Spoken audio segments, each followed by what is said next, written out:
네, 오늘은 자리 배치가 아주 이상적으로 된 것 같습니다. 무슨 사자회담 하는 것처럼. 오늘이 2022년 7월 21일 2022년 7월 21일 ESBN 방송 시작합니다. 오늘 주제는 철학과 골프청소부 5부 언어학과 철학 혁명이라고 하는 타이틀입니다. 책을 보니까 우리가 벌써 반을 넘어갔네요. 네, 그래도 성과가 있습니다. 오늘 거 하면 이게 5부고 이제 나머지는 6부 하나만 남습니다. 머지않아 이 책도 이제 끝날 것 같고요. 그러니까 철학의 그 큰 흐름을 보면 우리가 흔히 아는 소크라테스, 뭐 플라톤, 아리스토텔레스 이런 사람들부터 요 이전, 그러니까 언어학이라고 하는 것이 등장하기 이전에 근대 철학과 해체 철학 거기까지는 다 주체에 관한 이야기였어요. 물론 이 책 뒤에도 계속 주체 얘기는 나오지만 이게 이제 언어학이라는 게 등장하면서부터 철학의 관심이 주체에서 매체로 넘어가는 거죠. 그럼 그 이전엔 뭐였냐? 그러니까 소크라테스 이전의 철학은 객체 철학이었어요. 여러분도 잘 아시다시피 뭐 탈레스는 뭐 만물의 근원은 뭐 불이다, 뭐 물이다, 뭐 이런 그 고대 철학자들의 그런 논쟁들이 한참 있었거든요. 그러니까 이 우주, 그다음에 이 지구상에 있는 여러 가지 사물들, 또 인간 이런 것들이 근원이 무엇인가 이런 거를 묻는 질문이 고대 철학이에요. 그러니까 그건 다 객체에 관한 얘기거든요. 근데 그러다가 이제 인간의 이성, 사람의 사고의 방식 이런 그 주체 철학으로 넘어온 것이 철학의 거의 대부분을 차지했었고 최근에 와서야 이제 그 매체에 대한 관심이 철학의 주제로 떠오른 거죠. 그게 이제 오늘 시작하는 제 5부의 언어학과 철학 혁명이라고 하는 부분입니다. 그래서 이게 언어학이 어떻게 이제 철학이 되느냐 이런 얘기가 이제 앞에 그 서론 부분에 나오죠. 그래서 제가 이 5부를 읽으면서 좀 고민해야 될 부분들이 뭔가 한번 정리를 해봤는데요. 우선 반갑게도 제가 늘 그 언어 바르게 쓰기 운동을 하는데 그 얘기를 우리 이진경 박사가 잘 해놨네요. 이 책을 다 보면 알겠지만은 뭐뭐에 있어서라는 표현이 하나도 없습니다. 이게 진짜 그 우리말을 제대로 알고 책 쓰는 분이 쓰는 문장 스타일이거든요. 그게 일본말이기 때문에 안 쓰는 거죠. 뭐뭐에 있어서. 그래서 소위 이제 지식인들이 그 뭐뭐에 있어서라는 표현을 유난히 많이 써요. 시장이나 이런 일반인들은 사실 그 말 잘 안 쓰거든요. 그러니까 이게 무슨 얘기냐면 일제 시대 잔재가 남아 있다는 거죠. 우리 학문에. 그러다 보니까 이제 교수들, 소위 이제 지식인이라고 하는 사람들이 뭐뭐에 있어서 이런 표현을 되게 많이 쓰거든요. 그러니까 우리는 이 언어학과 철학이라고 하는 주제를 공부하면서 나온 김에 소위 일본말이라고, 그러니까 일본식 표현이라고 하는 거를 여기서 많이 좀 걸러줬더라고요. 우리 김민교 씨는 마이크. 네. 나는 3가지만 예를 들었어요. 뭐뭐에 있어서. 이게 일본 말입니다. 쓰지 맙시다 이거. 그리고 생각된다. 생각한다죠. 여기 그 설명이 나오죠. 생각을 될 수가 없는 거죠. 생각은 인간이 주체가 돼서 하는 거지 생각이 될 수는 없는 거예요. 그리고 되어지다라는 거는 수동태. 네. 사레루 일본 말의 그 사레루를 직역한 표현이라서 되다지 되어지다라는 말은 없습니다. 근데 우리나라 그 TV나 라디오 아나운서들도 이 말을 되어진다, 여겨진다, 보여진다 이런 그 표현들을 쓰거든요. 이거 다 틀린 말이에요. 일본 말이에요. 그거 일본 말. 우리 말이 아니에요. 그거 말고 네. 내가 너무 많이 들었나? 일본 일제강점기의 잔재라고 했을 때 가장 많이 드는 생각은 단어들이었던 것 같아요. 네. 뭐 요지라든가 뭔가 그런 일본 단어들이 아직도 우리 일상생활 속에서 자주 쓰이고 있는 것들을 많이 발견하고 있는데 네. 그 문법적으로 어떻게 쓰이고 있는지에 대해서 고민해 본 적이 없어요. 우리 네. 나정 네, 저는 이제 사실 단어도 단어고 이제 소위 말해서 학술적인 글쓰기를 한다고 하는 그런 이제 주변 사람들의 영향들을 좀 많이 받아서 이 논문을 쓰거나 아니면 그 학술적인 글을 쓸 때 꼭 뭐뭐 되어진다는 그런 표현들을 습관적으로 좀 많이 쓰게 됐고요. 근데 이제 그런 것들이 사실 이제 영향을 안 받고 안 쓰려고 의도를 해야만 좀 의식적으로 안 쓰게 되는데 생활 속에서 이제 무의식적으로 계속 반복돼서 썼던 그런 이제 기억들이 그 녹화된 네. 거 보면 이 마이크가 네. 얘기할 때는 좀 붙들고 가까이 해서 해야 네. 이 듣는 사람들이 그 명쾌히 듣기 때문에 네. 마이크를 항상 대고 말하는 습관을 좀 네. 해주세요. 알겠습니다. 네. 네. 여기 그런 말 나오죠. 네. 그 내가 산다, 내가 잔다. 네. 이 표현이 그런데 네. 사라지다, 네. 자지다 이런 표현은 네. 이게 말이 안 된다. 네. 이런 얘기가 나오죠. 네. 그리고 생각하다, 네. 말하다 이것도 말하다. 네. 인간이 말하지 다른 동물들은 말 안 하거든요. 네. 그래서 말해진다라는 말은 틀린 표현이다. 네. 이 박주한테 예. 근데 이 사실 이런 단어들을 보면서 저는 드는 생각은 뭐 너무나 우리 사회에 많이 쓰고 있기 때문에 수동태의 형태는 네. 근데 저는 그 질문을 보고 좀 느꼈던 게 이 너무 주체에 부담을 주는 언어다. 그 수동태를 쓰는 이유가 있는 거잖아요. 근데 그게 우리 문법에 안 맞는다는 거죠. 네. 그러니까 전통적으로 뭐 훈민정음이 만들어진 이후에 네. 우리 문법 체계가 있는데 미문법에는 그런 피동형 그게 표현이 없어요. 맞습니다. 그러니까 사실 언어는 가만히 이렇게 보면 상당히 주체의 어떤 자기 표현을 하기에 적절한 어떤 구조로 돼 있는 건데 이 언어가 살면서 어떤 우리가 이제 받은 그 언어 때문에 그렇기 때문에 받은 어떤 피해 그리고 공경 이런 것 때문에 그 수동태의 형태로 밖에 어떻게 수동태 형태로 발전한 게 아닌가? 그걸 마음 편하게 생각한 게 아닌가? 뭐 이런 좀 애석한 부분도 안타까운 부분도 좀 그렇죠. 보여요. 그러니까 내가 주체가 돼서 표현을 하면 그 말에 대한 책임을 내가 져야 되니까 겁이 나서. 그러니까 이것도 하나의 역사적인 하나의 그러니까 잔재인 거죠.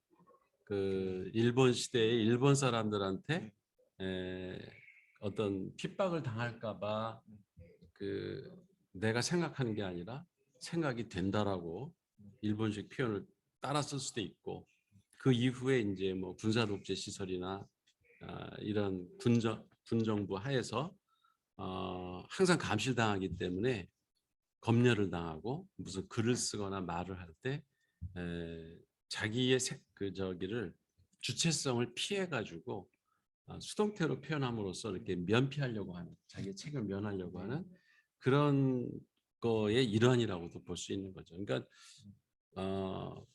애석한 거죠. 예. 네, 우리나라의 역사가 예, 우리나라에 없던 표현이 생긴 거잖아요. 그렇죠. 그래서 그런 거는 이제 지금이라도 바로 우리가 잡아야죠. 뭐 민주화 됐고 뭐 우리들의 주장을 이렇게 능동적으로 표현할 수 있는 그런 자유 정도는 뭐 보장이 돼 있는 이제 나라니까 그런 피해가는 수동형의 표현은 이것을 계기로 이게 우리 이지경 박사가 아주 잘 지적을 해줬어요. 네. 그래서 앞으로 우리는 안 쓰는 걸로 그렇게 합시다. 네. 그 이제 훔볼트하고 여기서 소개된 사람이 이제 크게 보면은 소시르 그리고 비트겐슈타인, 예. 세 사람 다 보통 사람들이 아니죠. 예. 언어 철학에서 아주 그 획을 그은 사람들이고 이분들의 이제 이야기를 조금 짚어가면서 한번 이야기를 해보죠. 훔볼트 언어학하고 칸트의 선험주의를 비교하는 얘기가 나오는데 이게 왜 같다고 할까? 이진경 박사는 훔볼트 언어학과 칸트의 선험주의가 어떤 면에서 유사성을 띠고 있는가? 우리는 봤어요?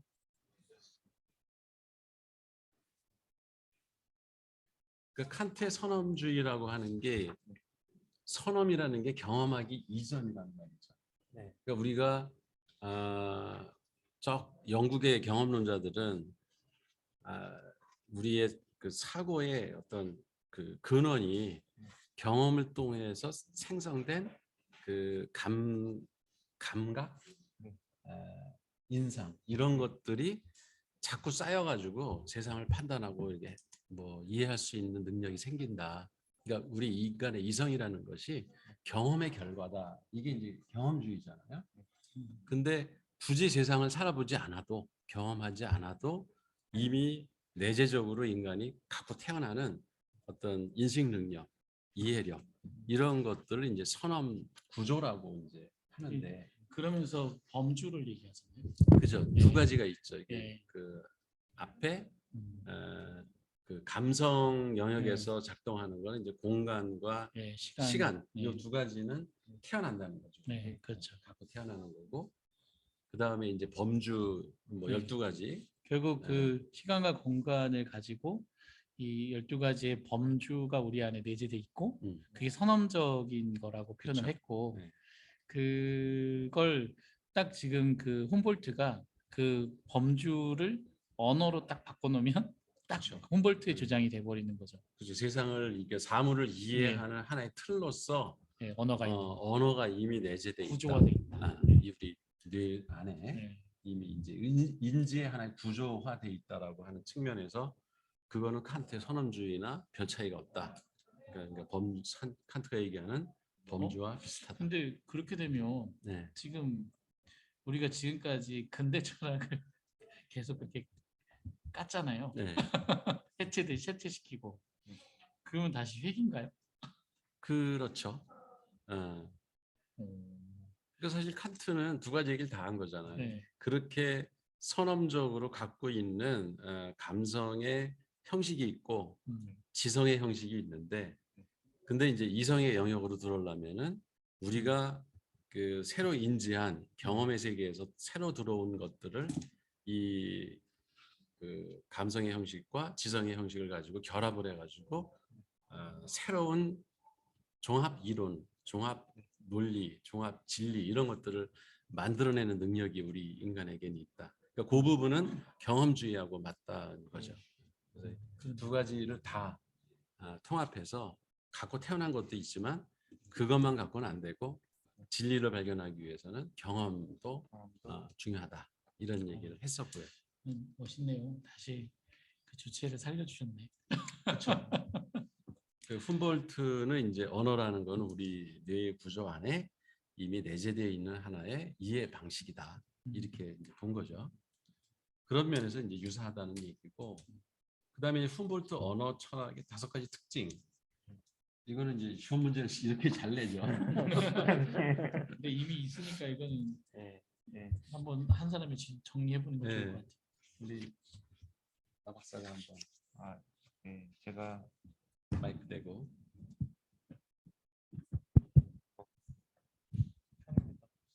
따로 없습니다. 네. 잘 들리십니까? 네. 제가 사실 기억력이 그렇게 좋지를 않아서 노트북에 적은 거를 잘 읽어보도록 하겠습니다. 5가지 특징은요.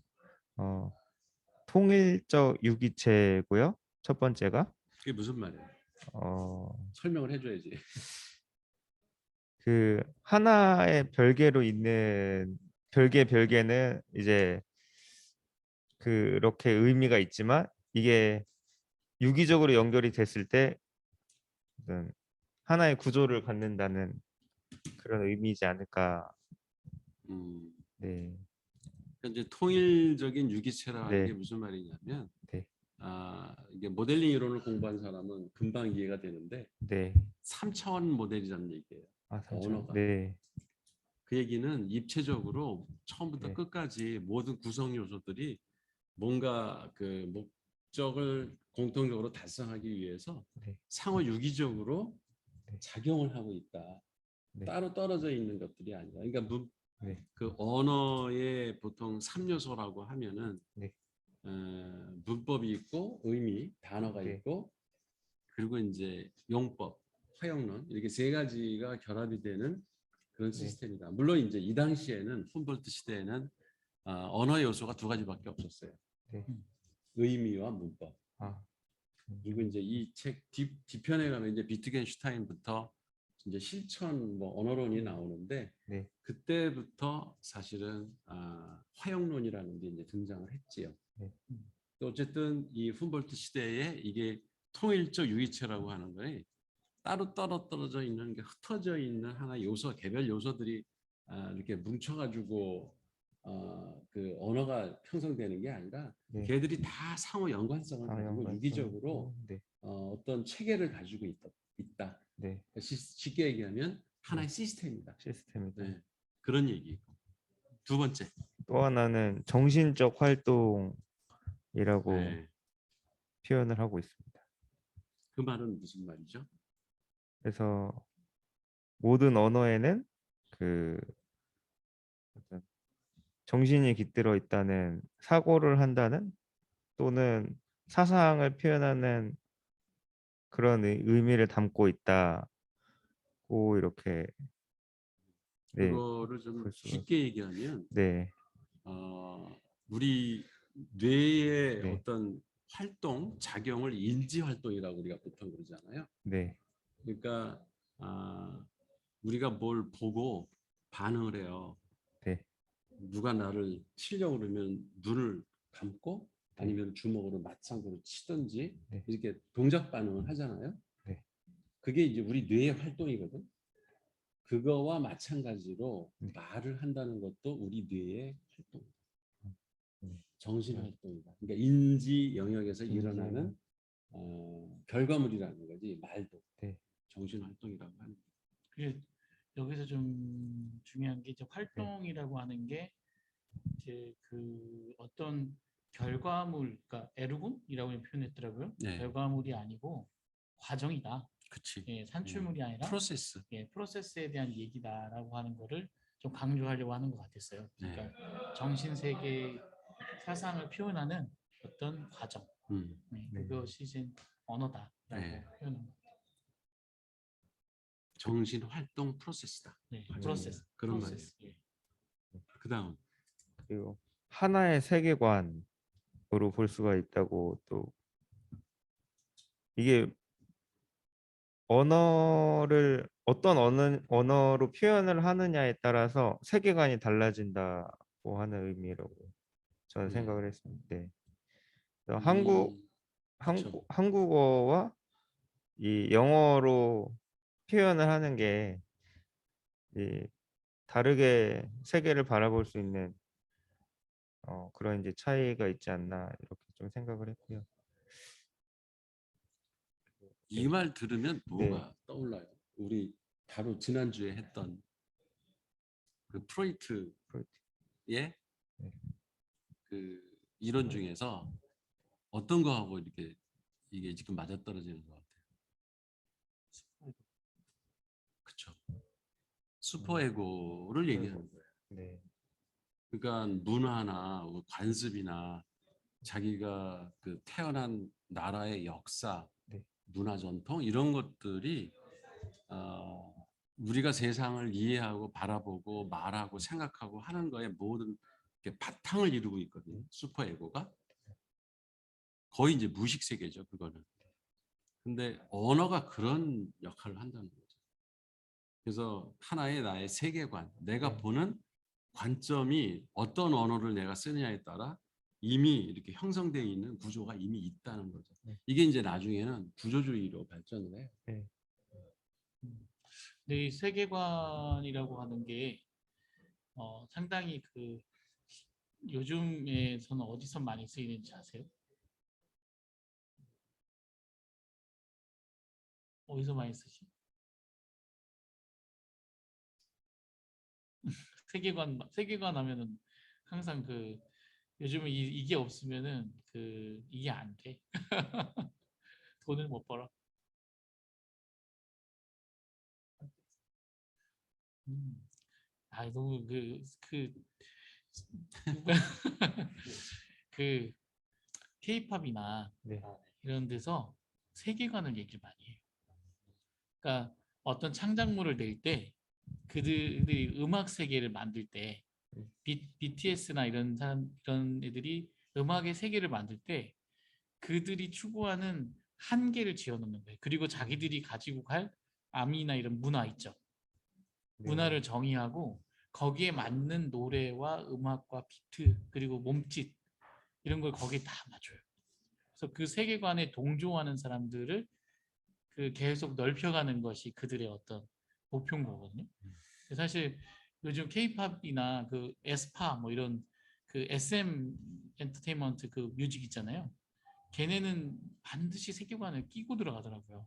뭐 이렇게 얘네들이 어둠의 무슨 세계의 빛을 뭐 자기들이 전달해주는 전달자 이런 어떤 그 세계관을 가지고 가면서 이제 사람들 그 안에 이렇게 매료시키는데 그냥 언어도 지금 그런 어떤 그 세계관을 가지고 사람들을 이렇게 포섭하기도 하고 선교하기도 하고 그리고 배척당하기도 하고 소멸되기도 하고 하는 그 세계관의 충돌로 볼 수 있겠구나라는 생각을 저는 이제 보면서 했었어요. 그게 이제 유사한 단어가 그러니까 패션이나 이런 음악이나 미술이나 이런 데서는 스타일이라고도 표현하고 네. 그다음에 관점, 관점. 포인트 오브 뷰, 포인트. 세상을 어떤 관점에서 보느냐, 네. 그리고 이제 퍼스펙티브, 네, 그런 단어들이 사실은 세계관에 해당하는 말들이죠. 그러니까 그 음악을 하는 사람도 그 장르가 네. 다양하거든. 음. 그러니까 BTS가 보는 세계관이 있어요. 스토리가 네. 있죠, 스토리. 네. 그 사람들이 보는 세상을 보는 관점, 네. 그거를 좋아하는 사람들이 팬덤을 네, 형성하고 네. 그러니까 그 세계관하고 다른 사람들이 보면은 저걸 무슨 노래라고 하냐 뭐 이럴 수도 있어요. 네. 네, 맞아요. 그 아이돌 그룹들이 음. 그 하는 음악도 네. 걔들만의 세계관이 있는 거예요. 음. 네. 그러니까 근데 클래식 하는 사람들은 클래식 하는 음악가로서의 세계관이 있는 거예요. 네. 그렇죠. 근데 이게 지금 최근에 어디서 많이 또 쓰이냐면 메타버스 시장에서 그 가상의 세계를 만들잖아요. 그 가상의 세계를 만들 때의 핵심이 그것을 실제 리얼리티와 똑같이 만들 수 없기 때문에 어떤 여기에 요약된 자기의 어떤 관점 음. 그거를 세계관이 투영되어 있다라고 표현을 써요. 그래서 로블록스나 아니면 뭐 저기 마인크래프트 뭐 이런 건 사실 사람 같지 않지만 네. 그 나름대로의 자기들의 세계관이 있거든요. 표현하는 네. 그런 게 정말 그런 어떤 세상을 이렇게 크리에이트하고 뭔가 이렇게 발전시켜가는 네. 원동력이 스토리의 힘이다라는 게 네. 요즘 그래서 이게 나오는 거죠. 그런 어떤 그 밑바닥에 이 언어도 사실 그런 어떤 역할을 한다라는 얘기를 참 재밌게 봤습니다. 그게 이제 확대 해석하면 그 유발 하라리가 얘기하는 그 상상의 질서. 네, 그렇죠. 그러니까 인간의 사고 구조를 하나의 틀을 만드는 거죠. 네. 그러니까 뭐 과학에서는 또 뭐 그 토마스 쿤이 패러다임이라고. 패러다임. 그럼 그 패러다임에 이렇게 동조하는 사람들이 하나의 또 이렇게 그 버추얼한 세상을 만들거든요. 그러니까 언어가 그런 거와 비슷한 역할을 한다라고 훔볼트는 생각을 한 거죠. 뭐 이런 부분은 지금도 다 적용할 수 있는 되게 좀 앞서간 생각인 거죠. 그 다음에 네 번째, 네 번째는 한민족 또는 국민의 언어에는 비슷한 종류의 주관성이 있다는 것입니다. 그러니까 뭐 민족성이라든가 네. 그 국가의 역사, 네, 뭐 그 향토, 그 지역에 맞는 어떤 그들만의 생각, 그 틀 이런 것들이 언어에 그대로 반영이 된다. 흉볼트 말 중에 이거 참 재밌네요. 그 누구나 모국어라는 자신의 안경을 통해 일정한 색조 속에서 세계를 바라본다. 음. 안경이라는 표현 썼네요. 그게 시선이라죠, 시선. 예. 네. 고글 아니에요? 그걸 이거 오큘러스 퀘스트 그거 쓰고 있는 거 같은 모양이죠. 그렇죠. 색안경을 끼고 본다 그럴 때도 같은 표현인 거지. 예. 세상을 그걸로 통해서 보니까 오큘러스로 보면 네. 그게 그 사람의 그 세계관이 되는 거지. 멋있네요. 이미 옛날부터 안경을 통해서 세계관을 펼쳤네. 다섯 번째가 주체 활동은 사유 속에서 대상을 형성한다. 이게 참 표현이 멋있어요. 사유 속에서 대상을 형성한다. 그러니까 그 이전에는 주체는 그냥 대상은 하나의 저기 피사체, 네, 내 관찰의 대상인 걸로만 이게 생각을 했는데 내가 어떤 언어를 그 쓰느냐에 따라 대상이 달라진다. 거꾸로 있는 대상을 내가 피동적으로 보기만 하는 게 아니라 내가 오히려 대상을 이렇게 뭐 만들어내기도 하고 없던 대상을 상상해서 그쪽 측면만 보기도 하고 그 대상을 어찌 보면 창조해내는 능력을 언어는 가지고 있다. 이거 되게 멋있는 말인 것 같아요. 네. 이건 신유물론에서도 이게 통하는 얘기예요. 이게 뭐냐면 결국 대상은 좀 있는데 그 대상을 내가 사용한 언어가 그것을 얼마나 세밀하게 이름 지어주고 표현하냐에 따라서 걔가 형성된다는 거잖아요. 그냥 우주라고 했을 때는 하나지만 이번에 그 되게 해상도 좋은 카메라로 이렇게 찍은 우주를 봤을 때 옛날에는 그냥 성운이고 덩어리였지만 형형색색한 어떤 그 색깔들이 있었잖아요. 그 색을 표현하고 그 색을 이름 지어줬을 때 그게 다시 새로운 언어로 탄생을 한다는 거죠. 아, 너무 멋있는 것 같아요. 실제의 이름을 지어준다는 거. 여기 뭐 치즈 사례도 나오고 그 레인보 똑같은 이 자연 현상인데 그 무지개라는 게 그게 우리나라는 일곱 색깔 무지개 이렇게 다 계속 학습을 그렇게 했잖아. 우리 언어가 빨주노초 파남보 이렇게 외워왔고 근데 저기 아프리카 쪽 뭐 이런 사람들은 네 가지로 뭐 보는 사람들도 있고 두 가지 흑백으로만 그 인식하는 사람들도 있고 뭐 프랑스도 그렇게 독일도 뭐 몇 가지 안 했다고 그러는데 독일도 두 개가 없다고. 다섯 가지로 돼 있다고. 그러니까 똑같은 사물을 그러니까 대상을 어찌 보면 언어가 규정을 하는 거죠. 그렇죠. 근데 여기서 제가 궁금한 게 하나 있어요. 여기 보면 모국어야말로 주체들이 그 위에 사고하는 일종의 선언적 구조라고 표현 썼는데 모국어라는 게 있잖아요. 근데 우리 지금 보면 동남아인가 어디에 한국어로 자기 말을 표현하는 한글로 한국어가 아니구나 한글로 자기 말을 표현하는 민족이 있다고 하더라고요. 그러면 우리가 그 언어라고 하는 단어를 여기서 한번 좀 정의를 하고 갔으면 좋겠어요. 언어가 무엇인가? 음. 한글인가? 아니면 언어는 무엇인가? 한글인가요? 그게 여기에 그 음, 답변을 좀 해봐요. 네. 스님이 다 알고 계신 거 알죠?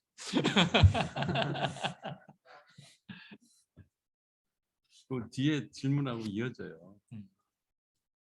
소시르가 이렇게 네. 세분화했잖아. 언어는 무엇인가?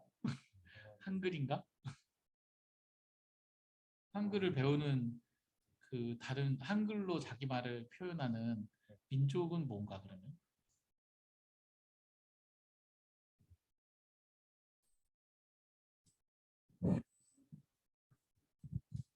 언어는 한글은 언어를 표현하는 수단이잖아요. 음.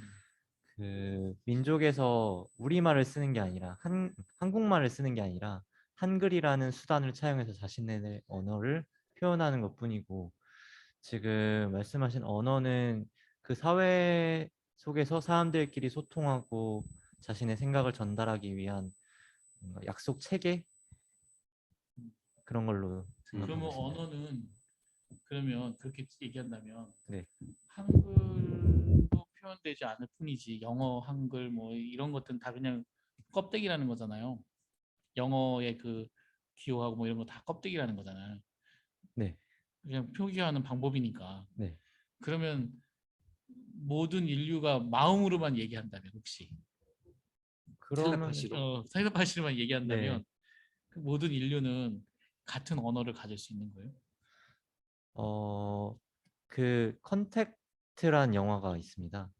그 컨택트란 어, 영화에서 보면은 외계인들이 지구에 와가지고 음, 한 지구인들과 소통하기 위해서 자신들의 언어를 보여주거나 서로 언어를 교류하고 그거를 하는 와중에 이제 표현하는 수단을 교류를 하는데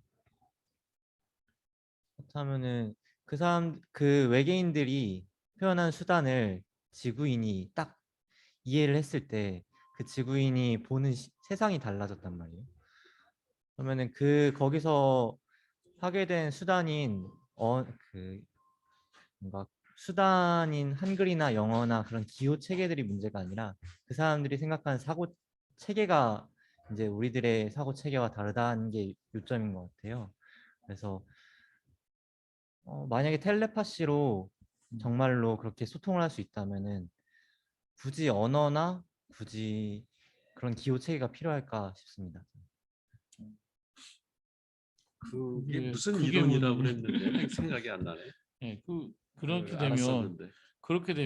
세계의 언어는 만약 우리의 마음을 AI가 읽어서 서로 소통할 수 있게 해준다면 언어가 구조라고 하는 거 지금 세계관이라고 하는 얘기 그리고 뭐 이런 얘기들이 좀 모순 아니에요? 지금 현실에서 우리가 텔레파시로 서로의 생각이나 사고 체계를 완벽하게 교류할 수 없기 때문에 저는 언어가 반드시 필요하다고 생각을 하고요. 그런 의미에서 언어는 지금 인간이 발명한 소통을 위한 최고의 수단인 거죠. 네네. 지금 조금 사실 이거 상당히 네. 어려운 질문이에요. 아, 나도 이제 언어학 책, 뭐 언어 철학 이런 것들을 꽤 많이 봤는데 언어가 정말 무엇인지에 대해서 그 통일된 견해를 아직 언어학자들도 보지 못한 것 같아요. 그러니까 이제 예를 들어 촘스키라고 하는 학자는 그 심층 구조라고 그래요.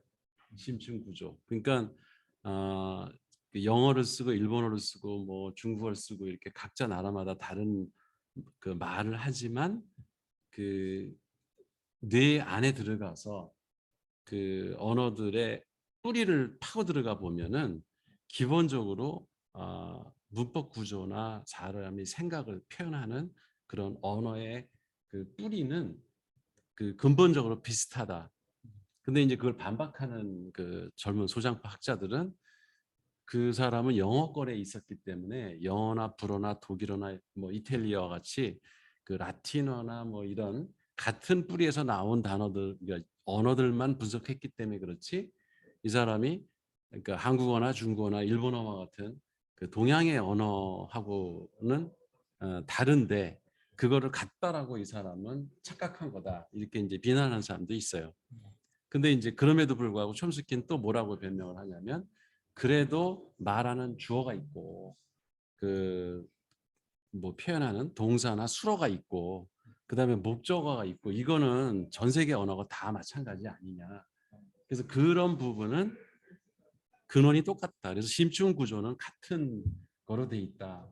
근데 그 얘기는 무슨 얘기냐면, 언어는 그 촘스키가 보는 입장에서는 우리 뇌 안에 있다.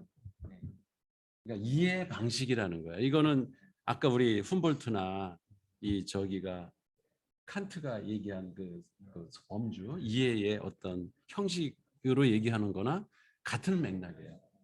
그게 이제 그러니까 언어는 우리 뇌 안에 있다는 거고, 그 다음에 이 밥그릇 표현된 이제 뒤에 좀 이따 나오는 8월, 예, 8월 이렇게 우리가 말을 하면, 나는 지금 한국말을 하고 있잖아. 이렇게 겉으로 드러난 거를 우리 보통 언어라고 또 얘기를 하잖아요. 그것도. 예. 그거가 그 언어다. 그러니까 한국말, 영어, 중국어, 일본어, 뭐 불어 이런 게 이제 언어다, 이렇게 보는 사람들이 있어요. 그러니까 문법 체계를 갖추고 어휘가 있고 그 문법이 있고 그걸 사용하는 방법이 있고 그거를 언어로 얘기하는 사람. 그러니까 대부분 일반적으로 언어는 그 얘기를 하죠. 근데 나는 이제 어떻게 구분하냐면, 이건 나는 언어학자는 아니지만 뭐 그렇게 그런 거 가지고 이게 옳으냐 저거냐 옳을 게 아니라 두 가지가 다 있다.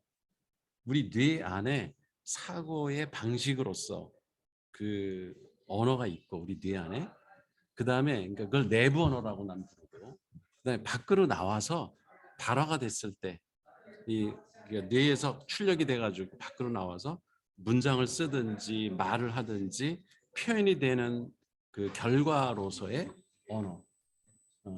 그거는 하나의 이제 매체죠, 사실은. 이 두 가지가 같이 있다. 나는 그렇게 보는데 언어학자들은 아직은 그 내 주장을 인정하지 않죠. 예. 근데 내가 내린 결론은 그래. 두 가지 다 해보면은 우리 뇌에 분명히 내부 언어가 있다. 그거는 그 촘스키를 비롯해서 이런 구조학자들은 그렇게 봐요. 근데 보통 일반 학교에서 초등학교, 중학교, 고등학교까지 배울 때는 언어 공부다, 언어 학과다 그러면은 다 일본어, 중국어, 영어 이런 거 배우는 거잖아. 문법 배우고 그 저기 단어 배우고. 그래서 그 상식과 심층 내부 구조의 그 사고의 틀로서의 언어라는 거는 난 둘 다 있다라고 그걸. 그래서 오히려 나는 후자 이렇게 이런 한글이나 뭐 영어나 불어나 이런 것들은 언어 매체라고 나는 부르고 싶어요. 그게 언어가 아니다는 거지, 엄격한 의미에서는. 근데 이제 보통 그 영어를 보면 접두사, 전미사에 따라서 거기에 뭐 어떤 의미를 주고 그걸 이렇게 바꿔 껴가면서 그 어떤 단어의 형성 과정이 있잖아요. 그게 형성되는데 보면 지금의 정서에는 맞지 않지만 뭔가 그걸 표현하기 위한 그 복합어로 영어 단어를 만든다든지 할 때에 이렇게 사람들이 생각할 수 있겠구나 라고 하는 그 언어의 그들만의 어떤 구조, 조합 이게 사실 언어 자체 언어 단어 자체에도 사실 드러나거든요. 근데 이 단어를 복합하는 그 뒷단에 있는 배경, 사람들의 무의식 중이나 의식 중에 있는 그것이 이 여기서 얘기하는 구조인가, 사고 구조인가? 라는 생각이 들기도 하는 것 같아요. 네. 이게 사실 결론은 사실 나 있어요. 그러니까 이 뒷부분에도 비트겐슈타인부터 이제 그 얘기가 네. 나오는데 그렇죠. 실천의 결과다. 그러니까 원래 선언, 그러니까 칸트의 선언적 그 구조 이걸로 보듯이 원래 뇌에 그런 그 능력을 우리가 갖고 태어났다고 생각하는 사람들이 있는가 하면 뭐 훈민정음은 사람이 만들었잖아. 그잖아. 그리고 라틴어도 이거 누군가 사람들이 그 시행착오를 통해서 이렇게 그 문자나 이런 단어들이 이렇게 만들어진 거거든. 그리고 지금 우리가 살고 있는 상황에서도 끊임없이 단어들은 계속 생성이 되고 있고. 그러니까 사실 두 가지 측면이 다 있는 거예요. 우리가 그 동물한테 아무리 영어를 정교하게 가르쳐도 얘들이 못 알아들어. 그러니까 인간은 그런 언어를 쓸 수 있는 기본적인 구조를 타고났다고 하는 건 부정할 사람은 지금은 없는 거예요. 그러니까 촘스키가 얘기하는 기본적인 그 구조로서 뇌에 가지고 있다고 하는 거, 그거는 지금은 부정하기가 힘든 것 같아요. 인간만이 그걸 하거든. 그러니까 그것도 있지만 그게 아까 이제 뭐 하나의 통일된 시스템이다라고 한 그게 완성되어 있는 모습이 아니라는 거죠. 내가 갖고 태어나도. 왜냐하면 언어 교육을 하지 않으면 그 독립시켜 놨을 때 왜 옛날에 왜 그 늑대 소년 뭐 이야기 있잖아요. 얘들은 언어 쓸 줄 몰라요. 그 뇌에 분명히 언어 구조가 있음에도 불구하고 외부 활동을 통해서 계속 그 훈련을 시키지 않으면 언어라는 건 발달을 안 한다는 거예요. 그러니까 지금 이제 어떤 식으로 그 이야기가 나왔냐면 그 언어학자들의 그 상당히 합의 본 바로는 원래 타고난 부분도 있고 그게 이제 스티븐 피커라고 하는 학자가 전형적으로 그렇죠. 원래 백지 상태였는데 다 갖고 태어났다. 그러면 이제 우리가 체험과 경험과 언어 교육, 엄마의 그 혀 모습, 이게 마더텅이죠. 모국어. 이런 것들을 경험하면서 끊임없이 이 뇌 안에 있는 언어 구조를 벼리고 거기에 새로운 보캐블러리가 들어가고 문법 구조라는 게 아까 이제 영어를 배우면 영어의 문법 구조를 또 내가 익혀서 새로운 사고 방식이 또 뇌에서도 발달을 하고 이게 상호작용한 최종 결과다. 이렇게 결론은 지금은 나 있고 그거 뭐 더 이상 논란할 게 없잖아. 네. 예. 그 태어난 부분도 있고 네. 우리가 체험을 통해서 체득하는 언어의 형식이나 새로운 구조. 그래서 이제 거기에서 얘기하는 거는 언어를 여러 개 하면 그 사람의 사고도 되게 다양해진다. 한국말만 하는 사람보다 영어도 잘 쓰는 사람, 또 중국어 잘 쓰면 그들의 언어 체계 속에 있는 사고 방식이 내재가 되기 때문에 더 사고의 구조가 풍부해지는 거죠. 비트겐슈타인 가면은 해결은 되긴 합니다. 그러니까 비트겐슈타인도 그 앞에 전기 비트겐슈타인이 있고 후기 비트겐슈타인이 있어요. 이 책에서는 이진경 교수가 후기 그 비트겐슈타인만 얘기하겠다. 왜냐하면 그 이전에는 이 사람도 구조주의였고 너무 이렇게 형식적으로 뭐 말할 수 없는 것은 침묵해야 된다. 뭐 이런 그 선언적인 얘기를 해가지고 앞에 그 부분만 얘기를 하면 그러면 실천 언어학이 아니에요. 비트겐슈타인도 구조주의였어요. 그 사람도. 어렵습니다. 되게 어려운 주제를 지금 끌어내셨어요. 네. 그 서구의 논리학에 우리 사고 방식을 끼워 맞춰야 할까요? 그 왜 논리학은 대부분 동양에서는 논리학이라는 게 학문으로 발달하지 않았어요.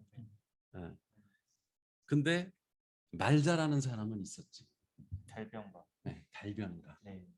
그 뭐 삼국지나 이런 데도 말을 되게 잘해가지고 상대방을 그냥 그 말로 세치혀로다가 제압시키는 것도 나오고 우리나라 역사에도 왜 서희가 강동육주를 이 세치혀로다가 그 상대방 적장을 다 물러나게 만들고 이런 말 잘하는 사람들이 있었지만 논리적으로 그 어떤 그 그 문장을 쓰고 말을 해야 된다라고 하는 거를 별도로 가르치지 않았어요.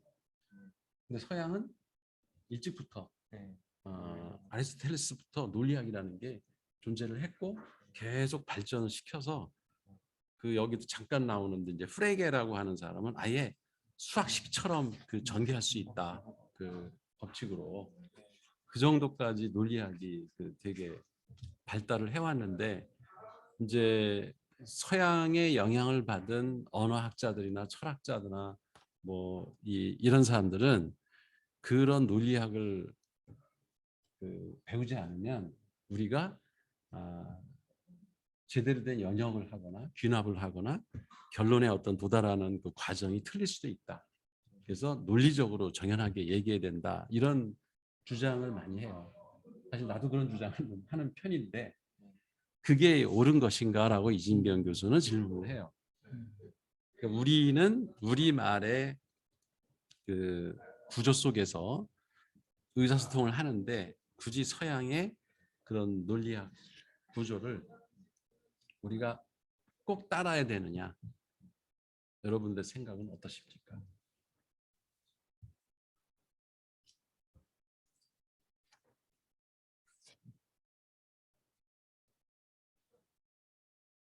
그냥 편하게, 네, 편하게 얘기해요. 뭐 정답이 있는 건 아니에요. 저의 견해를 말씀을 드리면 지금까지 지속적으로 나왔던 그 언어가 언어로 표현할 수 있는 표현의 영역에 한계가 있고 그것이 이제 소위 말해서 인간의 사고를 제한하는 것이라면 서구의 논리학에도 분명히 한계가 있다고 생각을 하거든요. 그래서 서구에서 나온 논리학이 소위 우리나라의 사람들의 언어에 나와 있는 표현할 수 있는 것에 모든 것들을 다 함축하지 못한다면 반드시 여기에 사고방식을 끼워 맞출 필요는 없다라고 하는 것이 저의 견해입니다. 네. 우리 김민교 씨는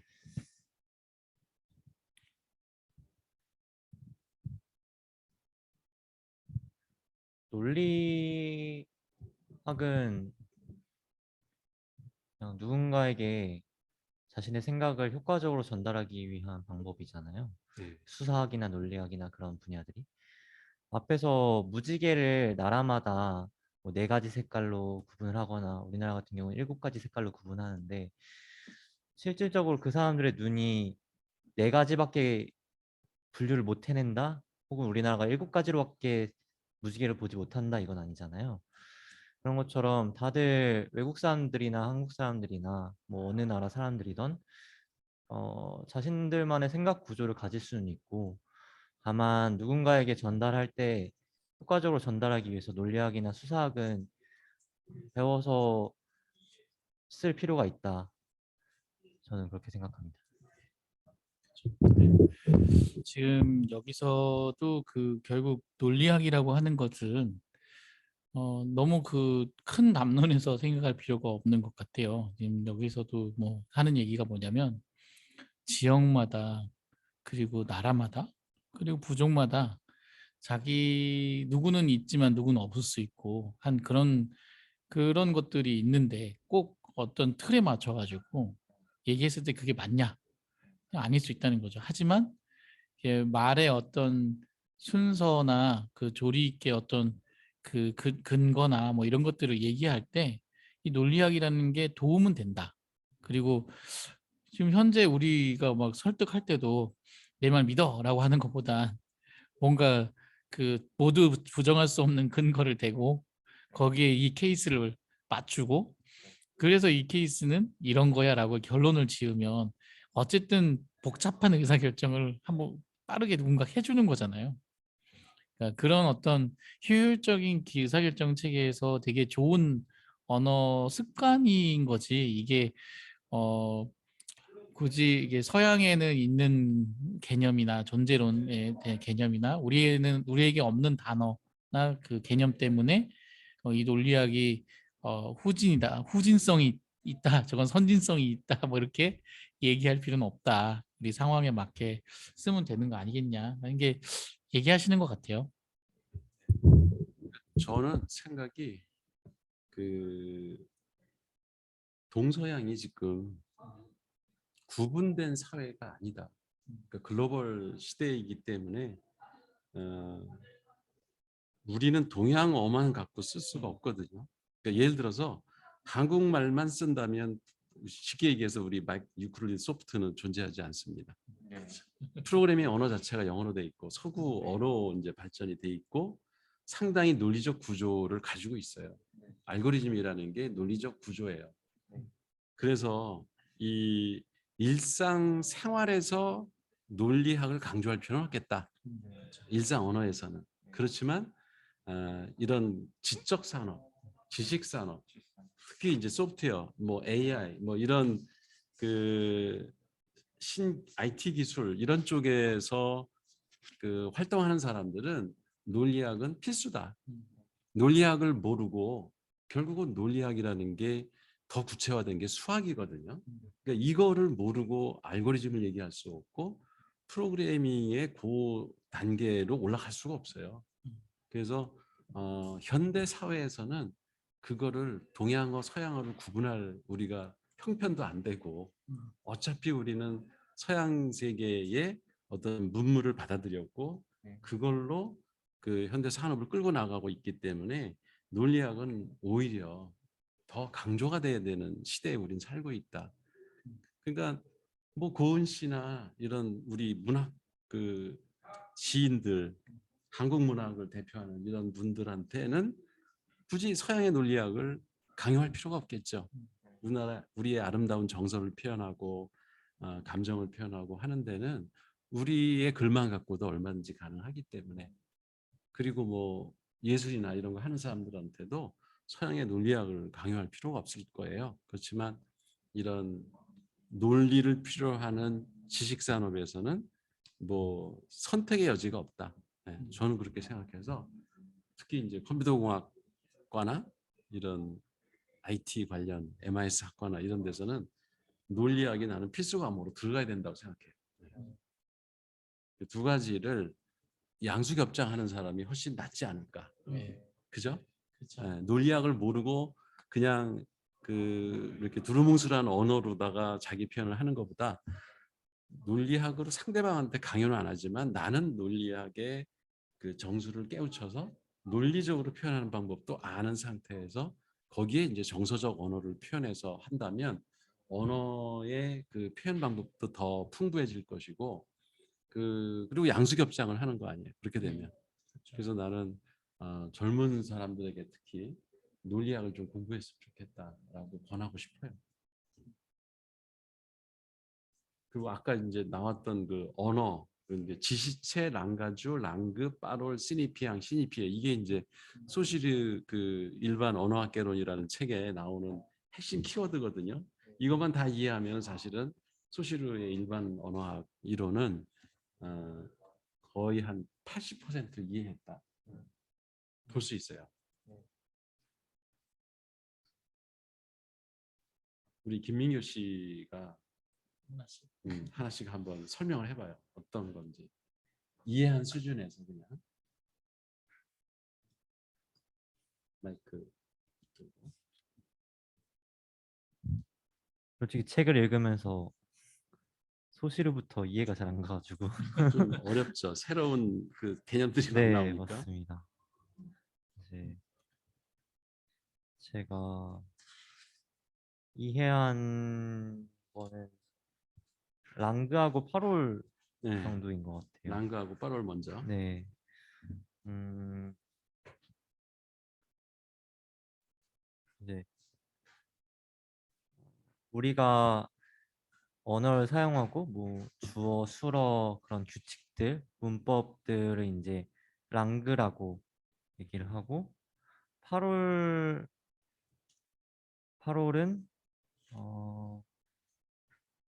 이제 그 사람의 비언어적인 표현, 그러니까 뭐 음색이나 뭐 말투나 뭐 이런 것들을 파롤이라고 이해했습니다.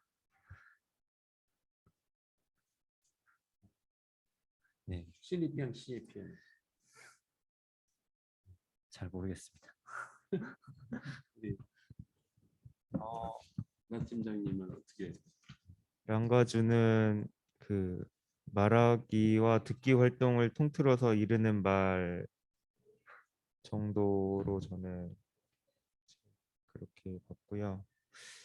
또 시니피앙 이게 그 랑가주하고 랑그를 프랑스에서만 구분해요. 아, 이게 해석을 하면 다 언어예요. 아, 둘 다 언어예요. 그러니까 다른 나라 말에는 그게 구분이 안 돼요. 우리 말에도 언어 말밖에 없어요. 네. 그래서 이제 예를 들면 쉽게 구분이 되는데 아까 뭐 촘스키가 얘기하는 심층 구조라든가 인간은 원래부터 그 사물을 판단하고 표현하기 위한 하나의 그 사고의 체계를 가지고 있다, 범주를 가지고 있다라고 할 때에 그 언어는 랑가주를 얘기합니다. 랑가주. 그러니까 동물이 안 쓰고 그 생각을 하고 말로 표현하든지 글로 표현하든지 그 의사소통을 할 수 있는 수단을 가지고 있다고 하는 총체적인 의미에서의 언어는 랑가주라고 해요.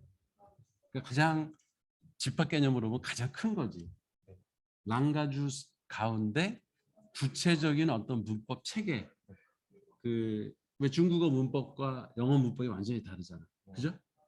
그거는 중국어와 영어는 하나의 랑그의 예단. 근데 중국어도 어고, 그잖아, 언어고, 네. 영어도 언어고, 한국어도 언어잖아. 그 하나하나 랑그들을 통틀었을 때 갖고 있는 공통점이 있을 거 아니에요. 언어로서. 그게 랑가주다. 랑가주가 가장 큰 그 언어의 개념인 거죠.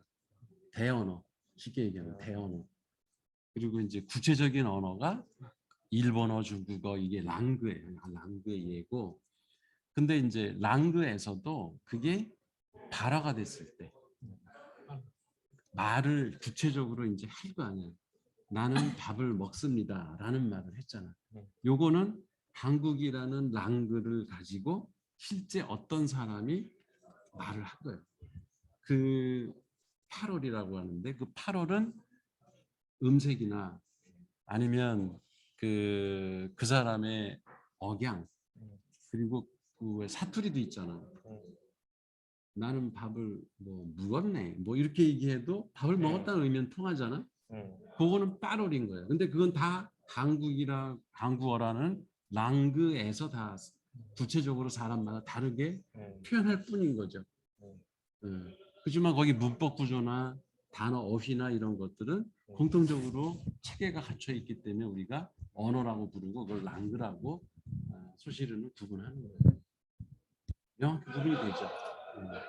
빠롤은 실제 누가 얘기를 하면 그 문장이 나오거나 말이 나오거나 하는 게 빠롤이고 그런 것들의 그 규칙, 말하는 규칙, 어휘의 어떤 공통적인 약속 이런 것들의 그 집합이 한국 내에서는 한국어라는 랑그가 이제 생기는 것이고 그러면 그 일본어, 중국어, 한국어, 뭐 영어 이런 이탈리아 여러 가지 랑그들이 있는데 그들의 언어의 공통점을 모아서 그 인간은 동물과 다른 어떤 의사소통 체계를 가지고 있다라고 하는 의미에서는 랑가주라고 하는 거죠. 그리고 이제 여기 시니피앙 시니피에는 그 기호학의 시작이에요. 이게 기호학. 그러니까 시니피앙은 기표, 시니피에는 기의. 그러니까 영어로 하면은 더 이해가 쉬운데 significant, 뭐 signature, 뭐 이렇게 사인이란 말이 그 파생된 단어들이 있잖아. 그러니까 시니피에 하면은 수동태야. 표현된 것. 그러니까 기의란 말이에요. 기의가 바깥으로 드러나서 기호가 되면은 시니피앙이 되는 거예요. 그러니까 적인 거고 신입피해는 수동태예요. 그러니까 이게 뭐 플러스펜이라고 이제 우리가 말을 했잖아. 그럼 플러스펜이라는 말은 신입피해인 거고 신입피해이 가리키는 이 물체는 신입피해라는 게 됩니다. 근데 이제 그 다음에 소시르의 언어학과 이전의 언어학에 어떤 차이가 있느냐, 왜 소시르가 기여하게 창시자라고 하느냐, 이게 중요한 거예요 사실은. 그리고 우리가 이제 언어 철학을 공부할 때 이게 하나의 분수령이거든요. 소시르가 어떤 면에서 차이가 나냐면 그 이전에는 내가 볼펜이라는 신입피항을 즉 기표를 보면 이거는 실제 이런 물건하고 1대1로 대응한다고 생각을 했어요. 엄마 그러면 구체적으로 엄마라고 하는 지시체가 있다는 거예요. 지시체가 엄마라고 하는 단어로 나타난다. 이렇게 1대1로 대응한다고 생각을 했는데 그거는 기존의 소시르 이전의 언어학자들은 다 그렇게 믿었던 거예요. 그래서 지시체와 기표만 있는 거예요. 기표. 두 가지만. 기의라는 게 필요가 없고 그냥 기의는 추상적인 언어일 때는 그냥 그걸 기의라고 생각합니다. 예를 들어 사랑 그러면 물건은 없잖아. 근데 분명히 사람들이 사랑이 뭔지는 다 알잖아. 그리고 사랑은 신입이 앙이 되고 그 누구를 좋아하는 감정 이런 거는 신입이 애가 되는 거예요. 그 기의가 되는 거예요. 근데 소시는 어떻게 봤냐면 내가 사람 이렇게 사람을 얘기하면 지금 이제 우리끼리 얘기할 때는 내가 사람 이 사람은 사람이야 이렇게 얘기할 때는 그 사람이라는 신입피함과 이 지시체가 똑같잖아. 사람이라고 하는 거에 실제 사물이 지금 지시를 당하고 있다고. 근데 소시르 생각에는 사실은 내가 사람이라고 얘기할 때 실제 어떤 특정한 사람을 얘기하는 게 아니라 머릿속에 생각한 사람의 형상 그게 기의라는 거를 우리는 가리킨다는 거예요. 피니피앙이 가리키는 거는 기의지 즉 사람의 머릿속에 떠오른 자 모델링 이론을 적용하면 뭡니까 그게 모델링 이론 참 좋아요. 모델링 이론 정확히 이해하면은 이런 이야기들이 다 이해가 돼요. 심상이에요 심상 멘탈 이미지.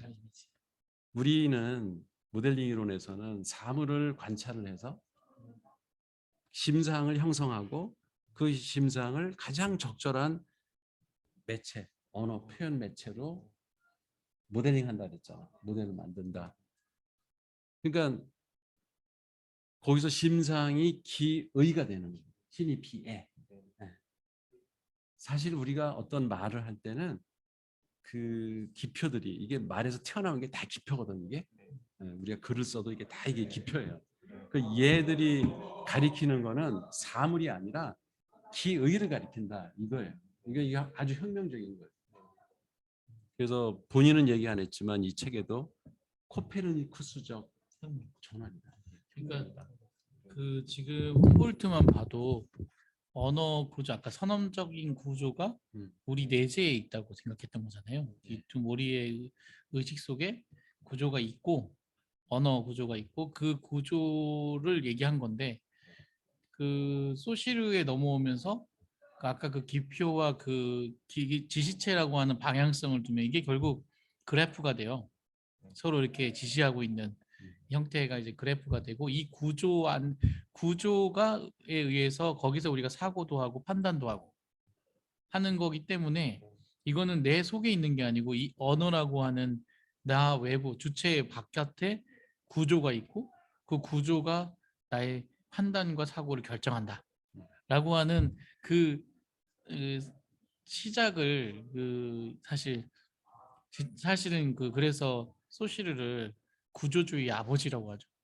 그 창시자라고 하는 게 정말 이제 실제 구조주의가 되는 거예요. 내 밖에 어떤 것들에 의해서 내 위치가 정해지는. 그게 언어에 있어도 그게 정해진다라는 거가 되게 재밌었어요. 근데 여기 또 그 285페이지에 보면은 계열 관계하고 결합 관계 이것도 좀 의미가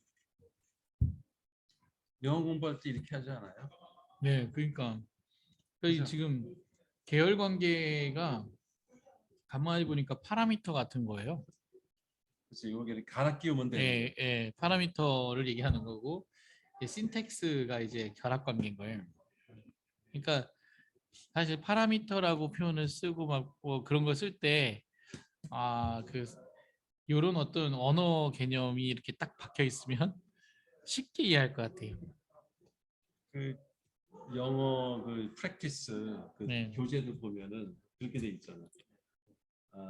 I love you 그렇게 문장 하나를 이제 가르쳐 주면 그러면 I에다가 you를 집어넣고 네. love에다가 뭐 like를 집어넣고 네. you에다가 him을 집어넣고 네. 그러면 I like him 이렇게 네. 바로 그 계열이 이제 이미 정해져 있잖아. 네. 주어, 동사, 목적어. 네. 그 계열만 익히고 나면 그 다음에 거기다가 뭐를 갈아 껴도 계속 그 문장이 문법적으로 맞는 문장이 형성이 되는. 네. 그래서 이게 계속 갈아 끼우는 거는 이게 하나의 계열 관계. 네. 그리고 이렇게 주어, 동사, 목적어라고 하는 거는 이제 신텍스. 결합 관계. 그렇게 보는 거죠. 그러니까 이건 상당히 지금이야 이게 상식화 예, 됐지만 그 당시 그렇죠. 이 당시에는 언어에서 이런 걸 발견했다고 하는 게 되게 깊이 있게 분석을 한 거죠. 네. 그러면 결국 단어를 공부하고 문법을 공부하면 언어를 배우는 거예요. 그러니까 딱 끼워놓으면 건데 이렇게 예. 마치 프로그래밍에서 함수를 갖다가 네. 뭘 불러다가 다른 거 이렇게 파라미터만 집어넣어주면 다른 결과가 네. 나오듯이 그렇죠. 이게 프로그래밍도 이런 구조로 만들어져야 되는 거죠.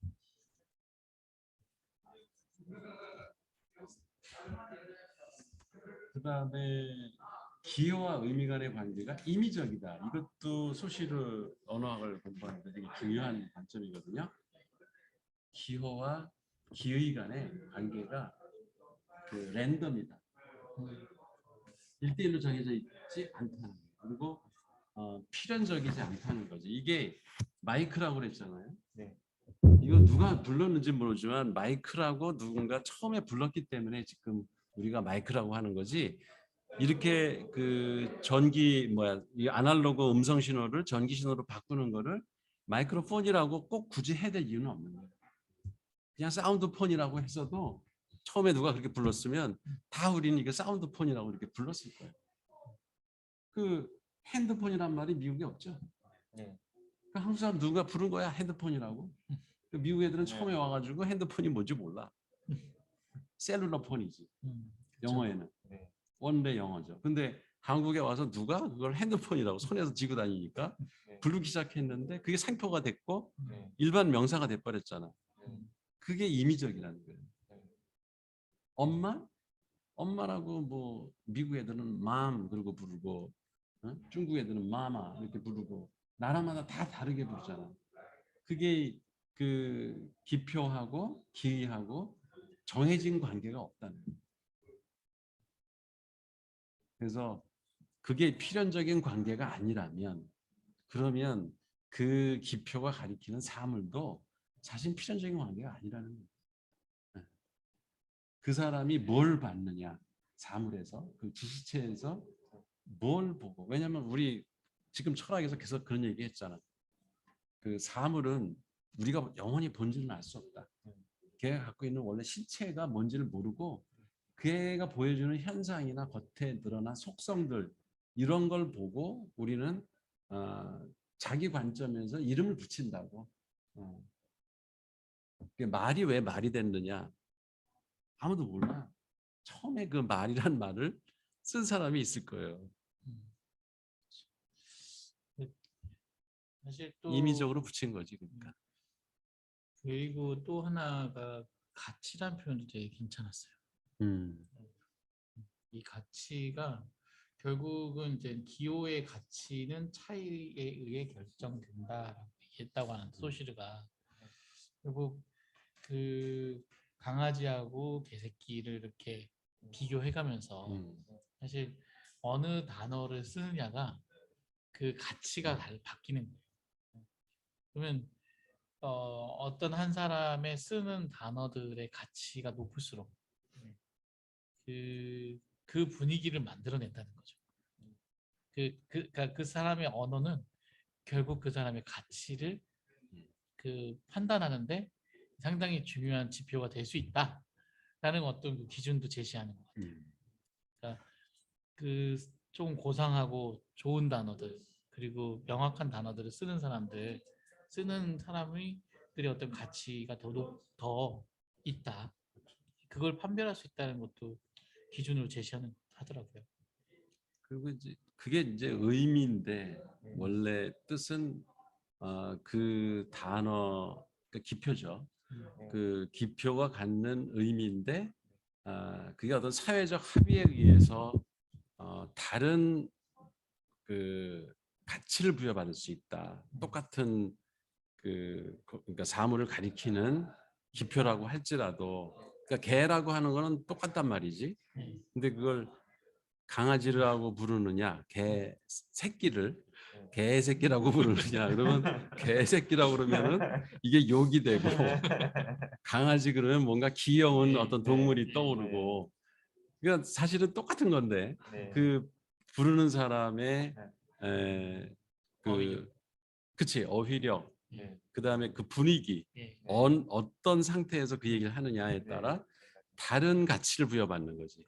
그 의미는 사실 같은 건데 그래서 그 가치라는 것이 그런 사회적 어찌 보면 합의에도 중요하죠.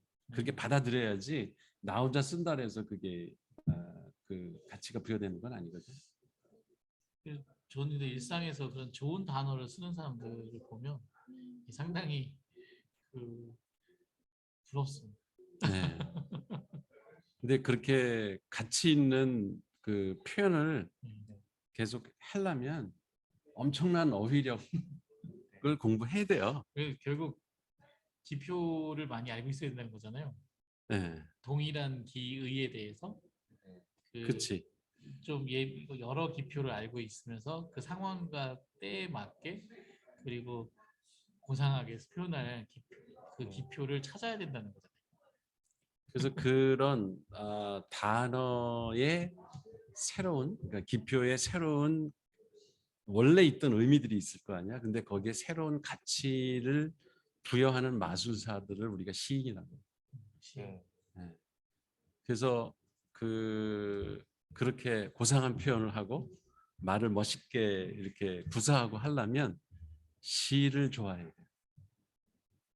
시인들은 또 기존에 다른 사람들이 그 관습적으로 쓰던 단어에 새로운 의미를 찾아내요.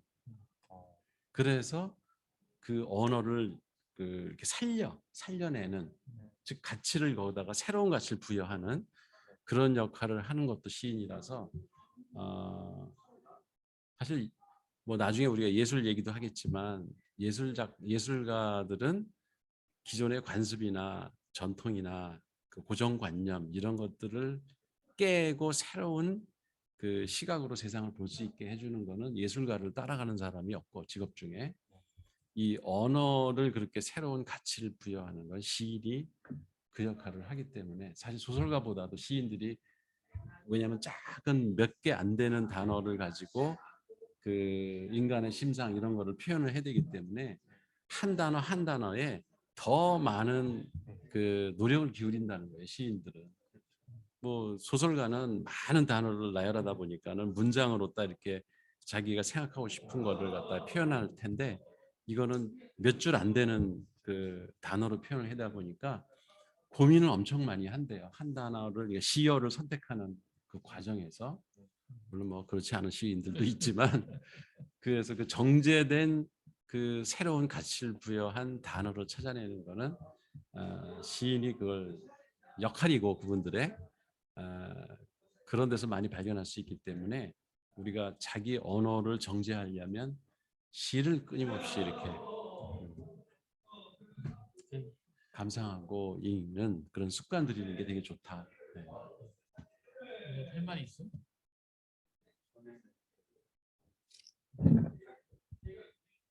솔직히 기호의 가치는 차이에 의해 결정된다는 게 잘 이해가 안 가서 기호의 가치는 차이에 의해 결정된다라고 아. 하는데 이게 사실 되게 네. 글래즈나 박항이나 이게 무슨 말인지 잘 뒤에도 이제 그런 이야기들이 나오긴 할 거예요.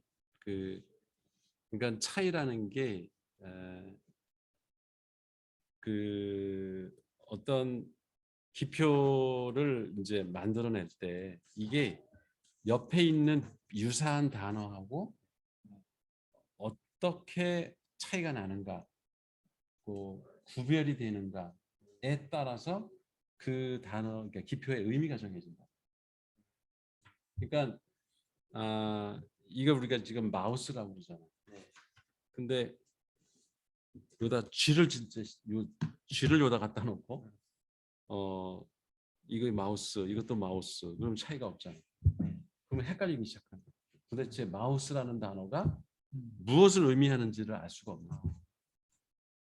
그러니까 그 쥐도 꼬리를 갖다 놓고 뭐 몸통을 갖다 놓고 머리를 갖다 놓고 이름을 각각 다르게 부르면 그러면 사람들이 이 차이를 인식해서 그 단어들도 다른 거를 의미한다 이렇게 이해를 하는데 네. 그 사물을 하나를 놓고 유사한 단어를 몇 개를 같이 이렇게 늘어놓으면은 차이 구분이 안 돼가지고 이 단어의 뜻을 명확히 이해를 못한다.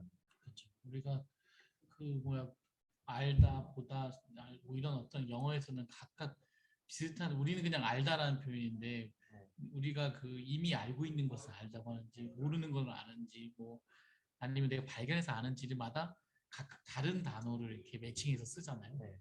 근데 그 기호가 다 다르지만 다르고 이렇게 안다는 어떤 내용 같지만 선우가 서로 다른 것들의 차이를 가지고 그 기표들이 만들어진 거죠.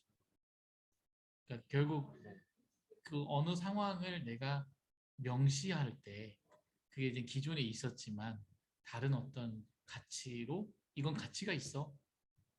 이거는 다 이게 회전이라고 표현하지만 나는 이거는 시원한 바람이야 라고 시원한 돌린 개야 뭐 이런 어떤 새로운 나한테만 있는 가치가 있다 그러면 그걸 이름 명명해주고 그게 이제 다른 사람이 쓸 수 있도록 그런 차이들을 발견하는 것이 바로 기호의 그 가치가 되는 거 아니냐라는 거죠.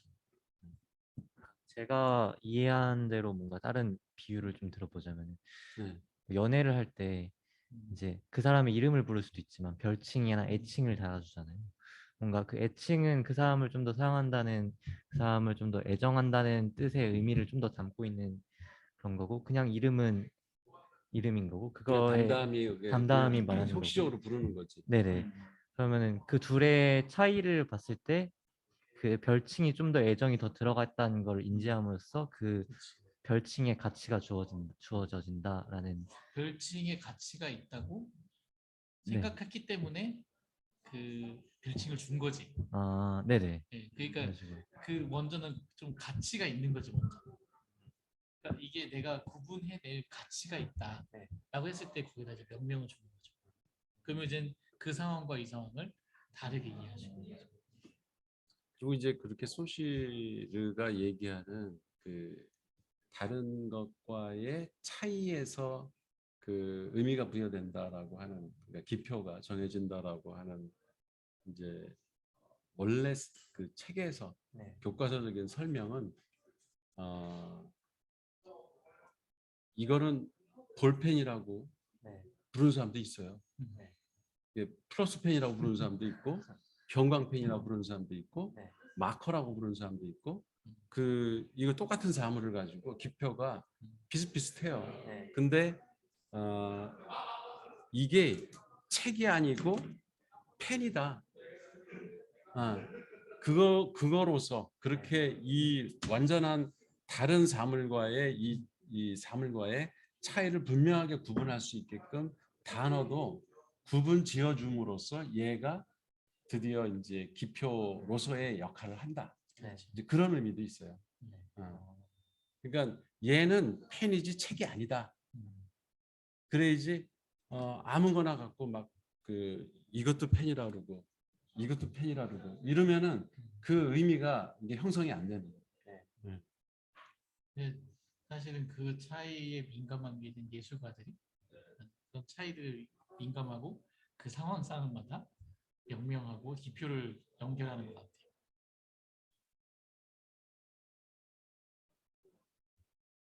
근데 이제 갑자기 든 생각인데 이 부분을 개발자들도 굉장히 잘 생각하면서 코드를 짜야 된다고 생각이 갑자기 든 게 뭐냐면 변수 이름을 정하잖아요. 그치. 변수 이름을 정할 때 이제 항상 어떻게 이름을 정할까를 좀 고민하면서 A라고 하지 다. 그냥 A라고 하면은 그냥 A라고 쓸 수 있지만 템프라고. 네 그렇게 하는데 그것에 좀 더 가치를 두고 다른 것과 비교해서 뭔가 차이를 두기 위해서 좀 더 자세하게 변수 이름을 정한다든가 뭐 그런 것도 좀 고민을 해볼 법한 그게 잘 클린 코드나 이런 데 네. 나와요. 네네 사실 개발자 코드 변수에 가장 많이 쓰는 게 A하고 B하고 네. 그리고 X하고 Y 이거고 네. I하고 뭐 이런 거. 아 네. 그리고 템프를 엄청나게 쓴대요. 아, 음. 템프가 뭐야 도대체? 그냥 그 안에 그 전역 변수가 아니라 네. 이 지역 변수 같은 경우에는 네. 템프라고 써도 상관없으니까 막 쓰거든요. 근데 그걸 상당히 경계해요. 클린 코드에서. 길어도 요즘 뭐 길어도 상관없으니까 네. 변수의 그 의미를 생각해서 변수명을 정해라. 네. 길어도 상관없으니까. 차라리 그게 나중에 유지보수성을 위해서 좋다. 그 얘기를 해요. 그러니까 사실 개발자들이 많이 실수를 하죠. 뭔가 프로그래밍에서 가장 프로그래밍을 할 때 상당히 많은 부분들을 내가 임의로 부여를 하거든요. 근데 임의 부여가 어떤 사회의 약속을 아니 어쩌면 우리 프로그래머들의 약속을 깨고 막 해 혼자 자기 맘대로. 근데 그건 나중에 다른 사람이 봤을 때 이게 뭐야? 그래서 상당히 짜증나게 만드는 프로토콜이 안 들어가 있기 때문에 철학이 없기 때문에 그런 코드가 나오게 되는 거죠. 그러니까 프로그래밍 랭귀지도 이게 언어잖아. 아까 이제 초반기에 그 언어가 뭐냐라고 우리가 얘기했을 때 약속된 기호 체계다. 그런 얘기를 했잖아요. 그러면 내가 프로그래밍을 할 때도 내가 만드는 시스템 이게 하나의 체계니까 이 안에서 내가 각 기호 그 변수 이름을 정하더라도 변수는 나는 어떻게 이름을 짓는다라는 규칙을 자기가 가지고 그게 이제 같은 프로그래밍 언어지만은 내가 만든 또 하나의 언어 체계를 갖고 하는 거죠. 그렇게 프로그래밍을 하는 사람은 이게 다 차이가 분명하게 구분이 되고 그 속성명이라든가 변수명이라든가 이런 것들이 의미가 다 그 어떤 규칙에 하에서 정해지고 그러면은 나중에 메인테넌스 하기도 쉽고 그 디버깅 할 때도 어떤 변수에서 뭐가 차이가 나는지에 대해서 빨리빨리 찾아낼 수가 있는데 그냥 별 의미 없는 A, B, C, D, 뭐 I, 뭐 X 막 이렇게 그냥 쉽게 이렇게 그 변수명이나 뭐 속성명을 정해놓고 나면은 도대체 이게 뭐지? 그걸 또 찾아봐야 돼요. 앞부분에 가가지고 맨 앞에서 내가 뭘 선언했지? 이게 뭐 숫자야? 무슨 뭐 문자야?부터 시작을 해가지고 그 분명한 규칙이 없기 때문에 사실 근데 각 변수에도 또 그 안에 속성이 또 있잖아. 예를 들어서 뭐 길이가 얼마라든가 뭐 소수점이 얼마라든가 이런 걸 다 정하고 들어가야 되는데 자기 나름대로 문법 체계를 가지고 명칭을 정하는 게 상당히 아까 말씀하신 클린 코드 그 방식에 가깝다는 거죠. 그게 되게 중요해요. 그게 생산성에도 관련이 있고 그 프로그래머가 프로그램 짜놓고 영원히 거기 있으란 법이 없잖아. 누군가한테 넘겨주고 가야 될 텐데 그러면 제대로 된 프로그래머들은 데이터 딕셔너리를 만든다고. 내가 변수명을 어떤 식으로 했고 특히 이제 코드 설계에서도 코드를 정하기로 했으면 그 코드가 이는 뭐를 의미하고 이는 뭐를 하고 의미한다는 거를 갖다 설계서를 다 후배들한테 넘겨주고 가면 그 사람들은 뭐 한두 시간만 이렇게 쭉 훑어보면 이 문법 체계를 다 알 수 있으니까 그럼 그거 가지고 어디 뭐 디버깅을 하든지 어떤 시스템 일부를 수정할 때 빨리 할 수가 있는데 그거 없으면 다 파악해야 돼. 전부 돌아다니면서. 시간이 엄청 걸리고 그리고 이제 제대로 문제를 찾아내지 못할 경우도 많죠. 사실 우리 회사에 프로그래밍 그 지침이 없다는 건 이 상당히 아이러니하지. 그 개발자마다 네. 자기 나름의 체계를 갖고 있으면 네, 안 되는 거죠. 안 되는 사실. 거죠, 사실은. 이걸 누가 좀 잡아주기를. 일단 나한테 분석 설계 네. 강의 받은 사람들은 그 뭐야 속성명 정하는 거는 내가 분명히 원칙을 다 네. 줬으니까. 그러니까 언어의 원칙하고 똑같아요. 네. 그 일하는 방식이. 그리고 아까 이제 구조주의 창시자라는 얘기는 우리 박 대표님이 하셨고, 그 다음에 이제 소실은 그만하면 됐고 야콥슨으로 넘어갑시다. 야콥슨. 야콥슨이 이제 은유와 환유 얘기를 했거든요. 은유법, 환유법 이런 얘기 우리 국어 문법에도 이게 있거든요. 그 문장, 그 표현, 구사, 뭐 수사학에서는 많이 나오는 거죠. 이게 어떻게 다르죠? 은유와 환유. 그 직유도 있죠. 직유법, 은유법, 환유법. 은유법의 가장 대표적인 문장이 내 마음은 무슨 웅변은 은이요, 침묵은 금이다. 이거 어떻게 생각해요, 저희 나박사님? 어떻게 다르야 이 세 개가. 여긴 지금 은유와 환유 어떻게 다른가 그랬는데 이 책에는 직유는 안 나와서. 근데 우리 그 문장법 배울 때는 배우잖아. 직유, 은유, 환유. 나박사님 얘기해봐. 기본적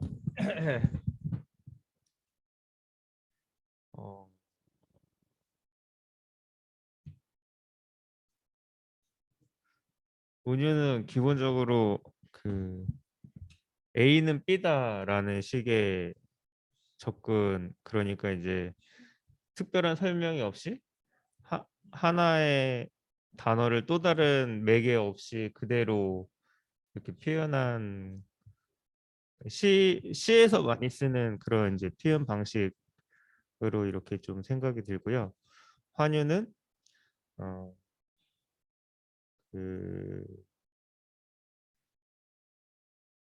그걸 설명하기 위해서 또 다른 방식의 그 표현을 하는, 연상되는 다른 말로 부분을 나타내는 그런 표현인 것 같습니다. 인규. 민규 씨는 그 학교에서 배운 대로 해봐요. 학교에서 배운 지가 너무 오래돼가지고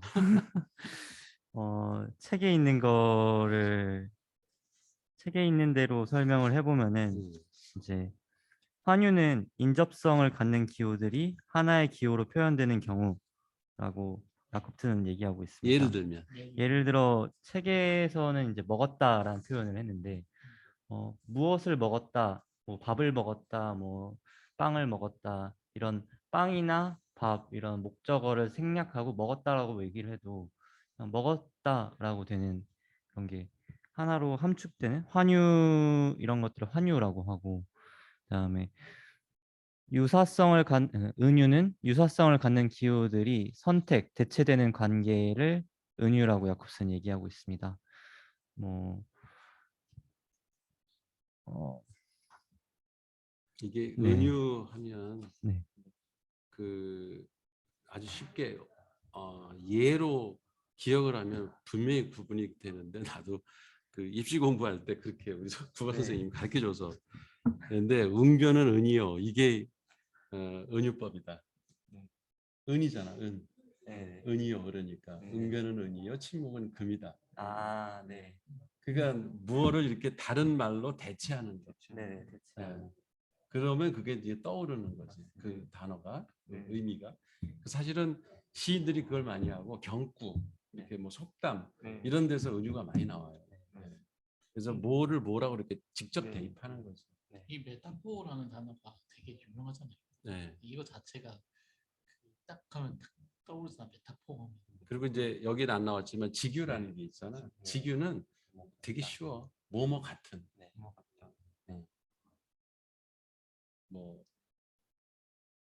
같은. 사과 같은 내 얼굴. 응?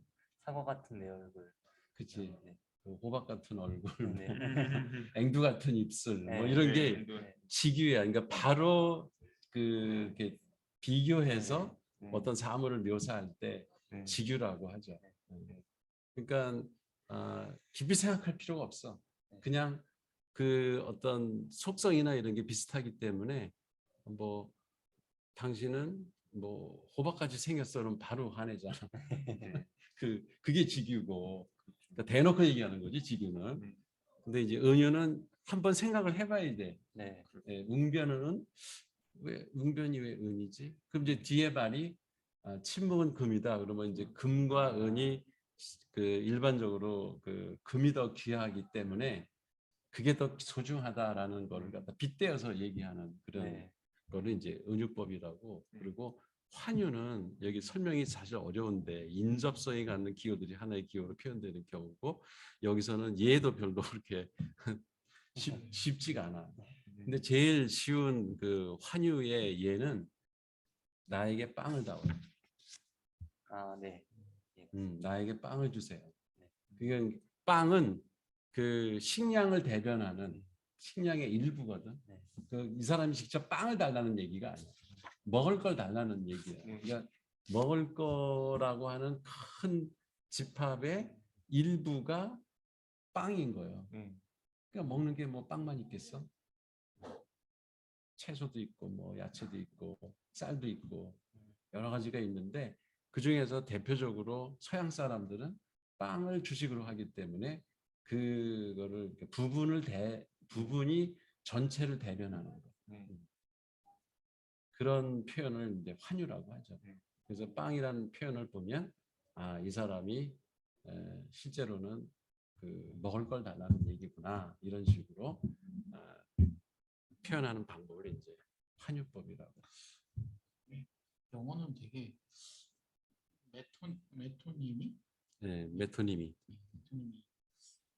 되게 어려운 일상에선 잘 안 쓰고 무슨 뭐야 이렇게 독립선언문이라든가 아니면은 이렇게 성명서 뭐 이렇게 그 민족에게 고함 뭐 이런데 이제 환유법들을 많이 써. 그러니까 부분을 가지고 그 전체를 대변하는 단어로 쓰는 거. 그죠? 수사학에서는 이런 거를 문장을 잘 구사하는 사람들이 이제 연설을 잘하죠. 메토니미는 잘 몰랐지만 메타포는 잘 아는데 메타포하고 메토니미가 그 항상 같이 나오는 비슷하게 같이 나와 섞여서 나와요. 쓰이는 단어.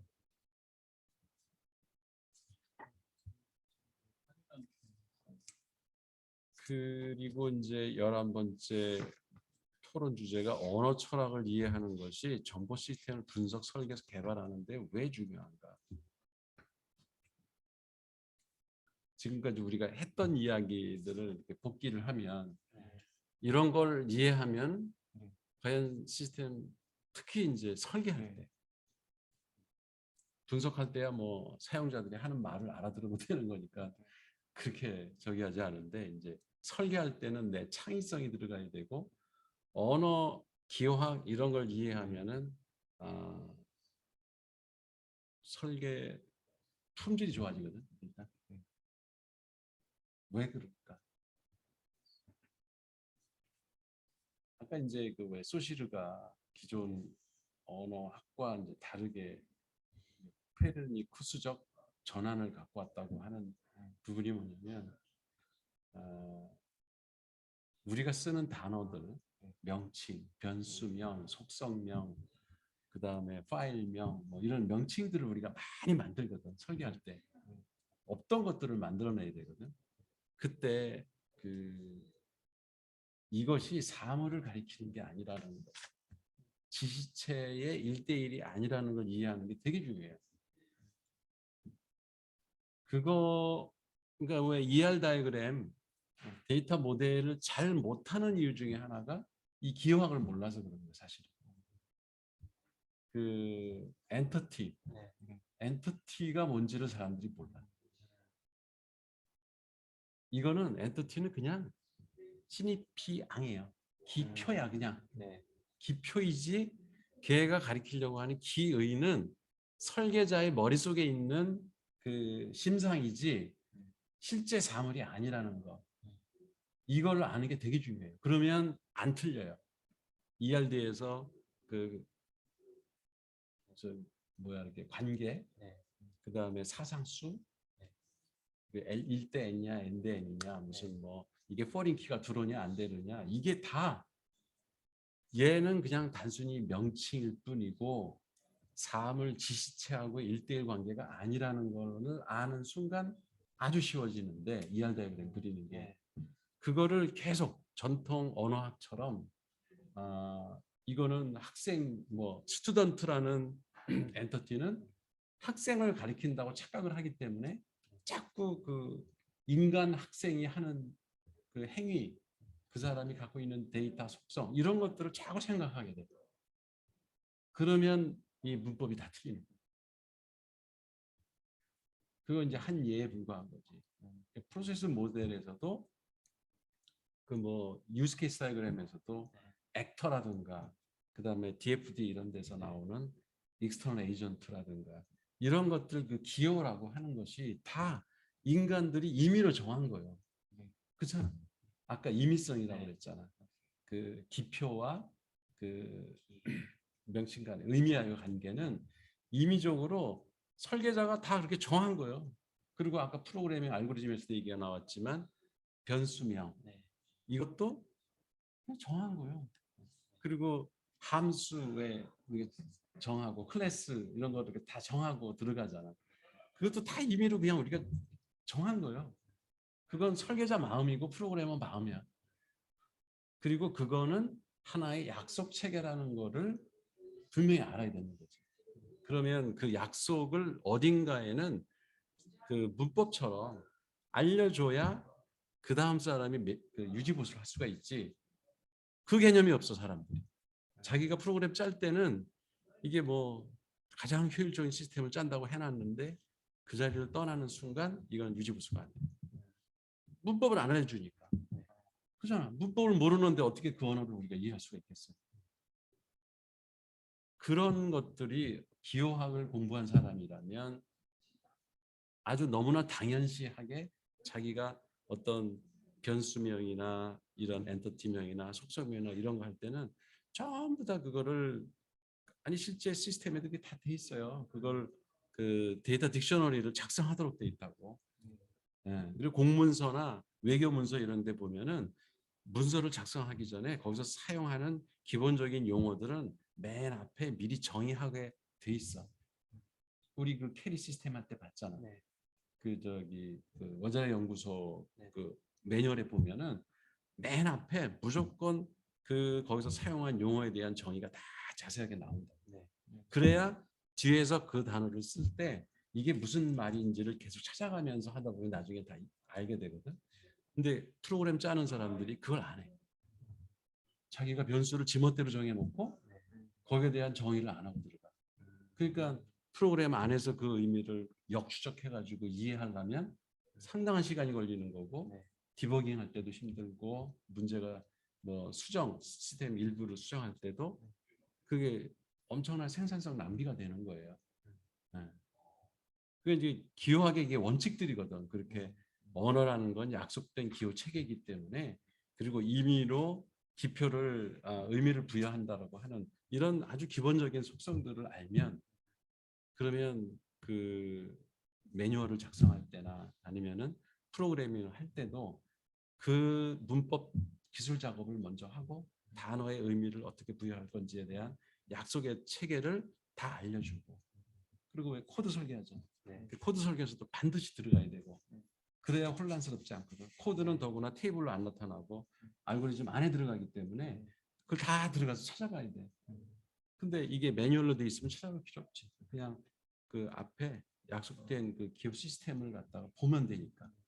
그러니까 이게 되게 중요한 거예요. 기업을 이해하고 그 분석 설계 개발 이걸 하는 사람들은 일단 생산성이 높아집니다. 저도 제가 이제 경험으로 봤을 때 이 기호학을 알고 언어 철학을 아는 사람은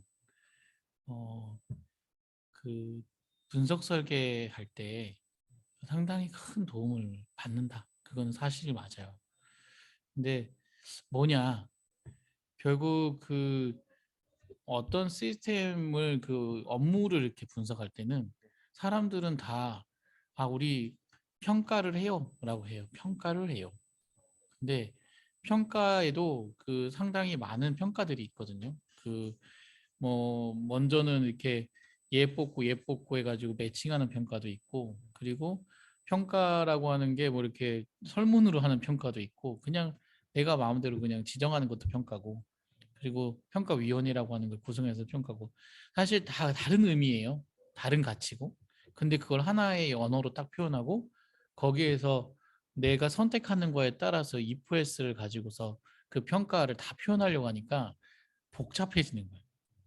근데 언어 철학이나 이런 게 잘 하는 훈련이 돼 있는 사람들은 그 평가는 무슨 평가인가요? 하면 이렇게 하나씩 이건 좀 다르시네. 그럼 이렇게 딱 하나 지류 만들고, 얘를 용어를 그러면 얘는 뭐 선평가 이렇게 하면 될까요? 선정평가 하면 될까요? 하고 거기에 대한 프로세스 정리하고, 그리고 더 이거 후평가네? 후평가 하고 이렇게 하면 자기 속에 막 복잡하게 했었던 평가, 이런 땐 저렇게 하고 저런 땐 저렇게 하고 했었던 그 복잡했던 평가가 구조화가 딱 되고, 그 구조대로 생각하니까 그냥 자기의 일이 쫙 그 한눈에 보이는.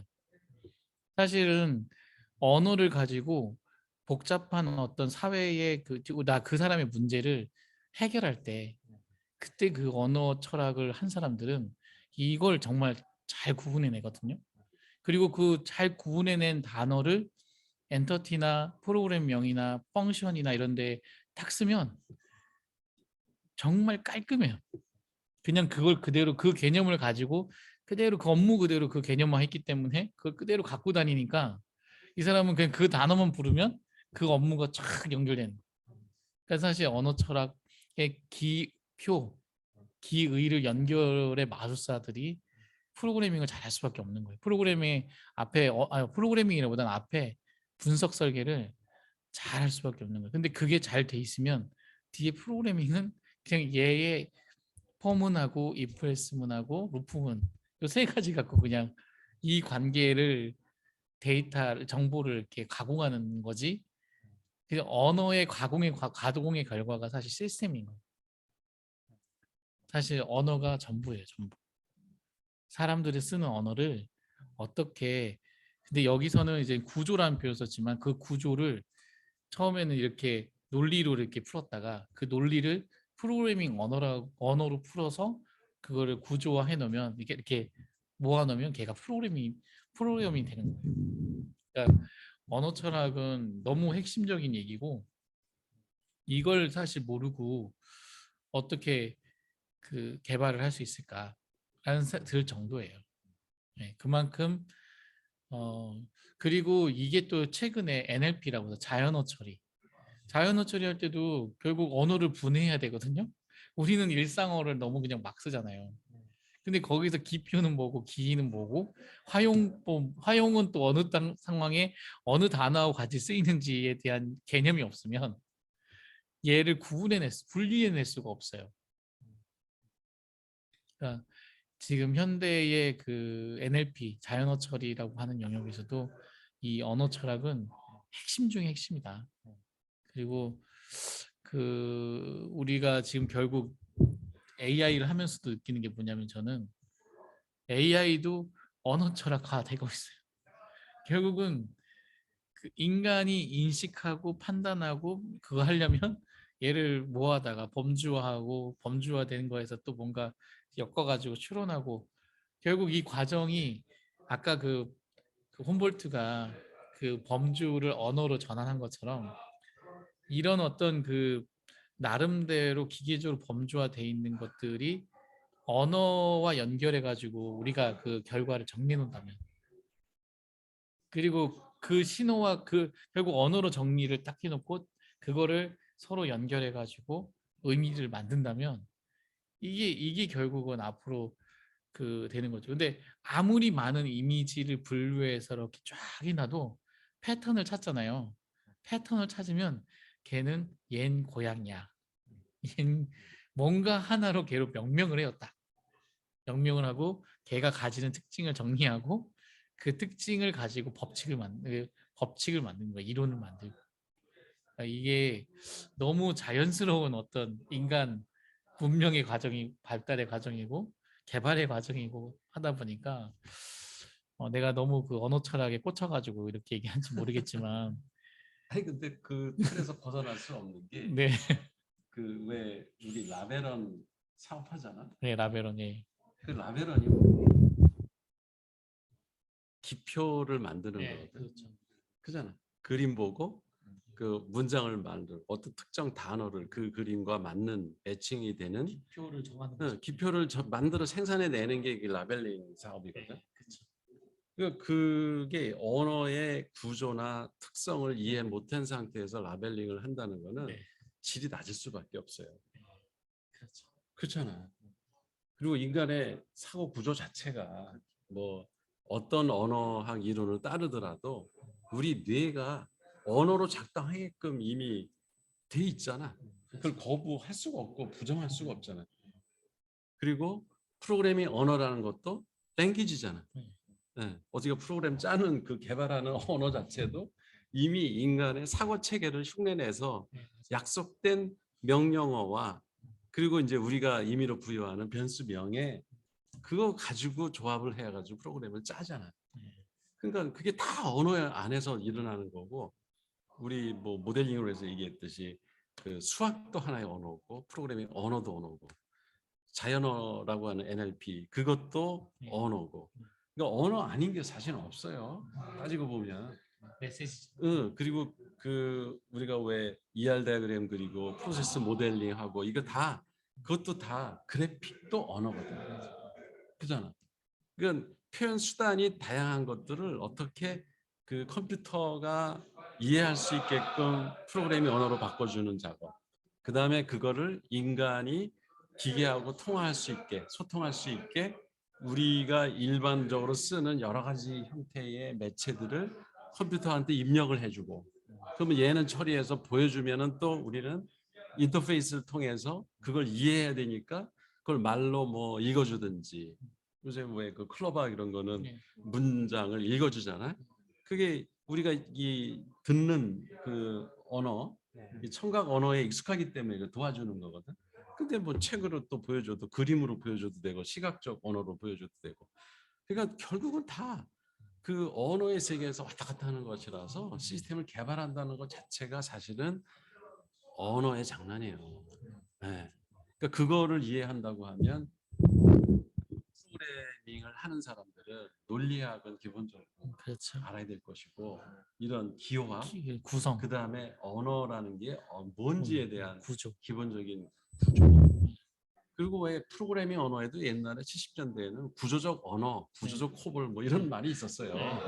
이미 그렇죠. 이런 것들이 기본적으로 갖춰져야 이게 시스템을 분석하고 설계하고 왜냐하면 그 분석할 때도 그 지시체라고 하는 것이 네. 사용자들의 입에서 다 나오잖아. 그렇죠. 그 사람의 문서에서 나오고 그것도 언어로 돼 있어. 그러니까 그걸 이해하고 그래야 분석이 되고 그 다음에 이제 설계를 할래도 우리 개발자들끼리 음.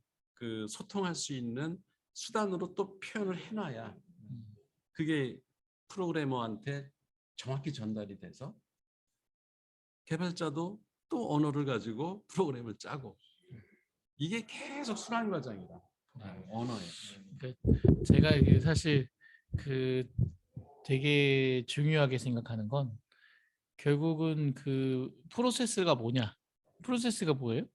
프로세스가 뭐냐면 전달하는 거라고 보면 돼요. 그러니까 A라는 사람이 B라는 사람한테 이렇게 전달하고 C라는 사람이 이렇게 원래 옛날에 이렇게 사람이 같이 이렇게 하던 거를 뭔가 프로세스라고 하는 걸로 만들어 놓고 거기에 이렇게 전달해서 다음 사람이 뭘 하고 다음 사람이 뭐 하고 이렇게 하는 순서예요. 순서도 근데 절차. 이 순서도를 전달하는 방법은 똑같아. 누군가 인풋이 있고 메시지가 있고 수신자가 있어요. 이 관계를 이해하고 이 누가 어떤 의도를 가지고 얘를 얘기했냐에 대한 것을 면밀하게 구분해내는 설계자. 그리고 거기에 숨겨져 있는 뒷 이면에 그 사람의 그 무의식의 언어 있잖아요. 무의식적으로 하고 있는 언어. 그것을 그 직감해서 혹시 이런 거 아니에요? 하고 딱 제시할 수 있는 감각. 그거는 다 이 그 수많은 이제 의사소통의 언어 훈련에서 나온다라는 거죠. 그 훈련이 잘 돼 있으면 상대방이 어떤 말을 하든 간에 그 말을 정리를 해서 그 사람이 납득이 가게 하는 논리로 보여주고 그 논리가 그 사람 안에 이렇게 쫙 처음부터 끝이 프로세스가 서잖아요. 그러면 그 다음에는 그냥 그것을 프로그래밍 언어로 구현만 하는 거예요. 근데 이 논리가 안 서잖아요. 이 논리를 세우는 것도 자기 언어 철학에서 논리학이에요. 안 서면 이제 계속 이건 이런데 저건 저런데 이러면서 명확하지 않은 그 프로세스와 그 설계 때문에 재개발하는 경우가 생겨요. 그 사람이 말한 대로 개발하면 그렇게 돼요.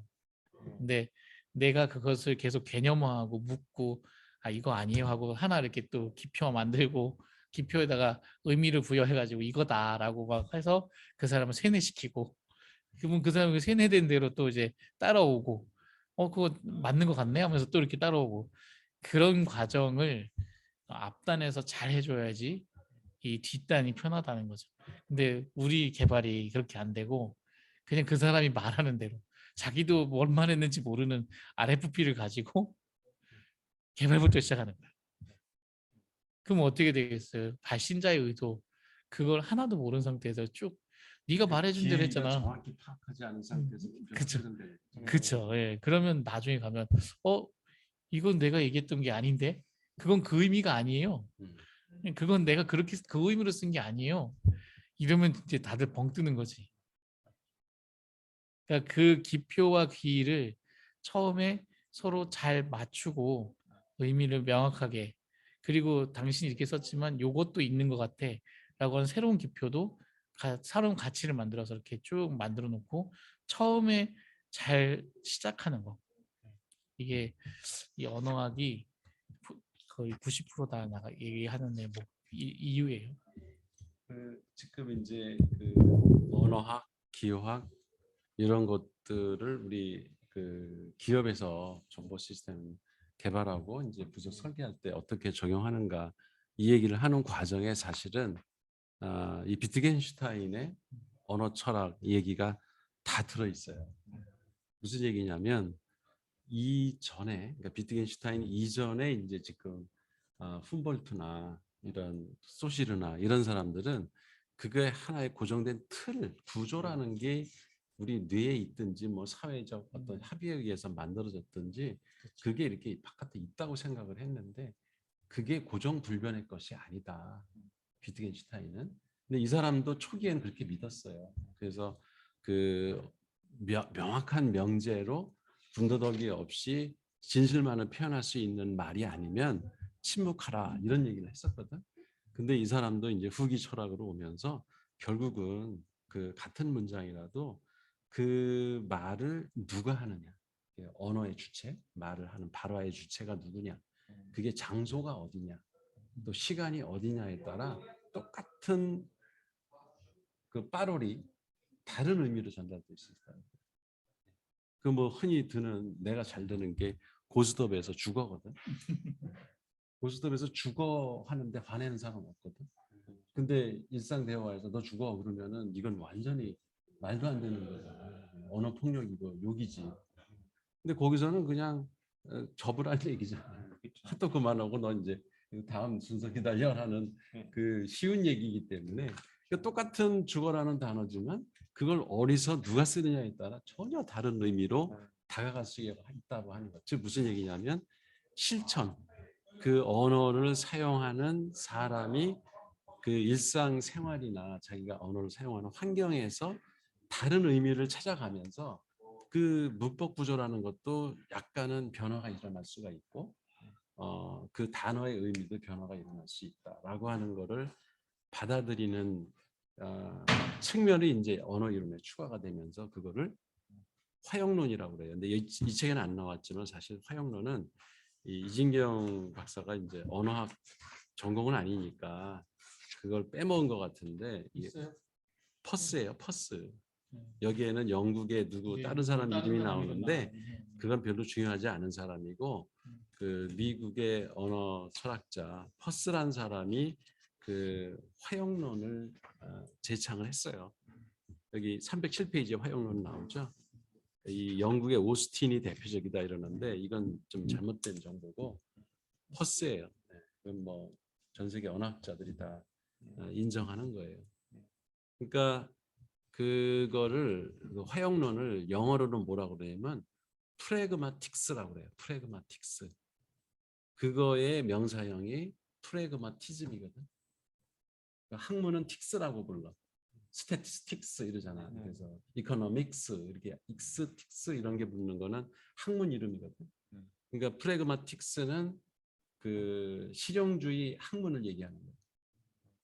근데 그게 이즘으로 가면 프레그마티즘이 돼. 그래서 실용주의라고 이제 자본주의 할 때 이즘이 붙잖아요. 캐피탈리즘 이런 식으로. 그러니까 프레그마틱스라는 거를 처음으로 제창한 사람이 퍼스라는 학자고 그 영향을 받아서 사실은 비트겐슈타인도 후반기에는 실천 언어학이라는 거를 받아들였어요. 결국 언어라는 거는 이렇게 고정불변의 어떤 문법과 어휘 그 의미 체계로다가 구성되어 있는 게 아니라 그런 걸로 시작은 되지만 인간이 살아가면서 자기가 겪는 그 실천 환경 속에서 새로운 의미를 찾아나가고 새로운 문법 구조를 찾아나가면서 언어라는 거는 이렇게 상호작용의 결과다. 이렇게 받아들이기 시작한 거죠. 비트겐슈타인은 다음에 한 번 더 하는 게 어떨까요? 네. 한 번 더 마지막. 근데 왜냐하면 좀 중요해서 이분이 정리한 어떤 개념이 저는 되게 요즘 딱 그 지금도 되게 유용한 얘기들이 많아서 한번 다시 한번 해봤으면 좋겠습니다. 예. 오늘은 이쯤에서 어쨌든 언어 그 철학이라는 게 특히 우리 뉴클리드 소프트한테는 되게 중요한 그 학문 체계다라는 거 이거를 우리가 논의한 것만으로도 되게 중요한 의미가 있죠. 여기까지 하고 오늘 ESBN은 이걸로 마치겠습니다. 다음 주에 더 재미있는 주제를 가지고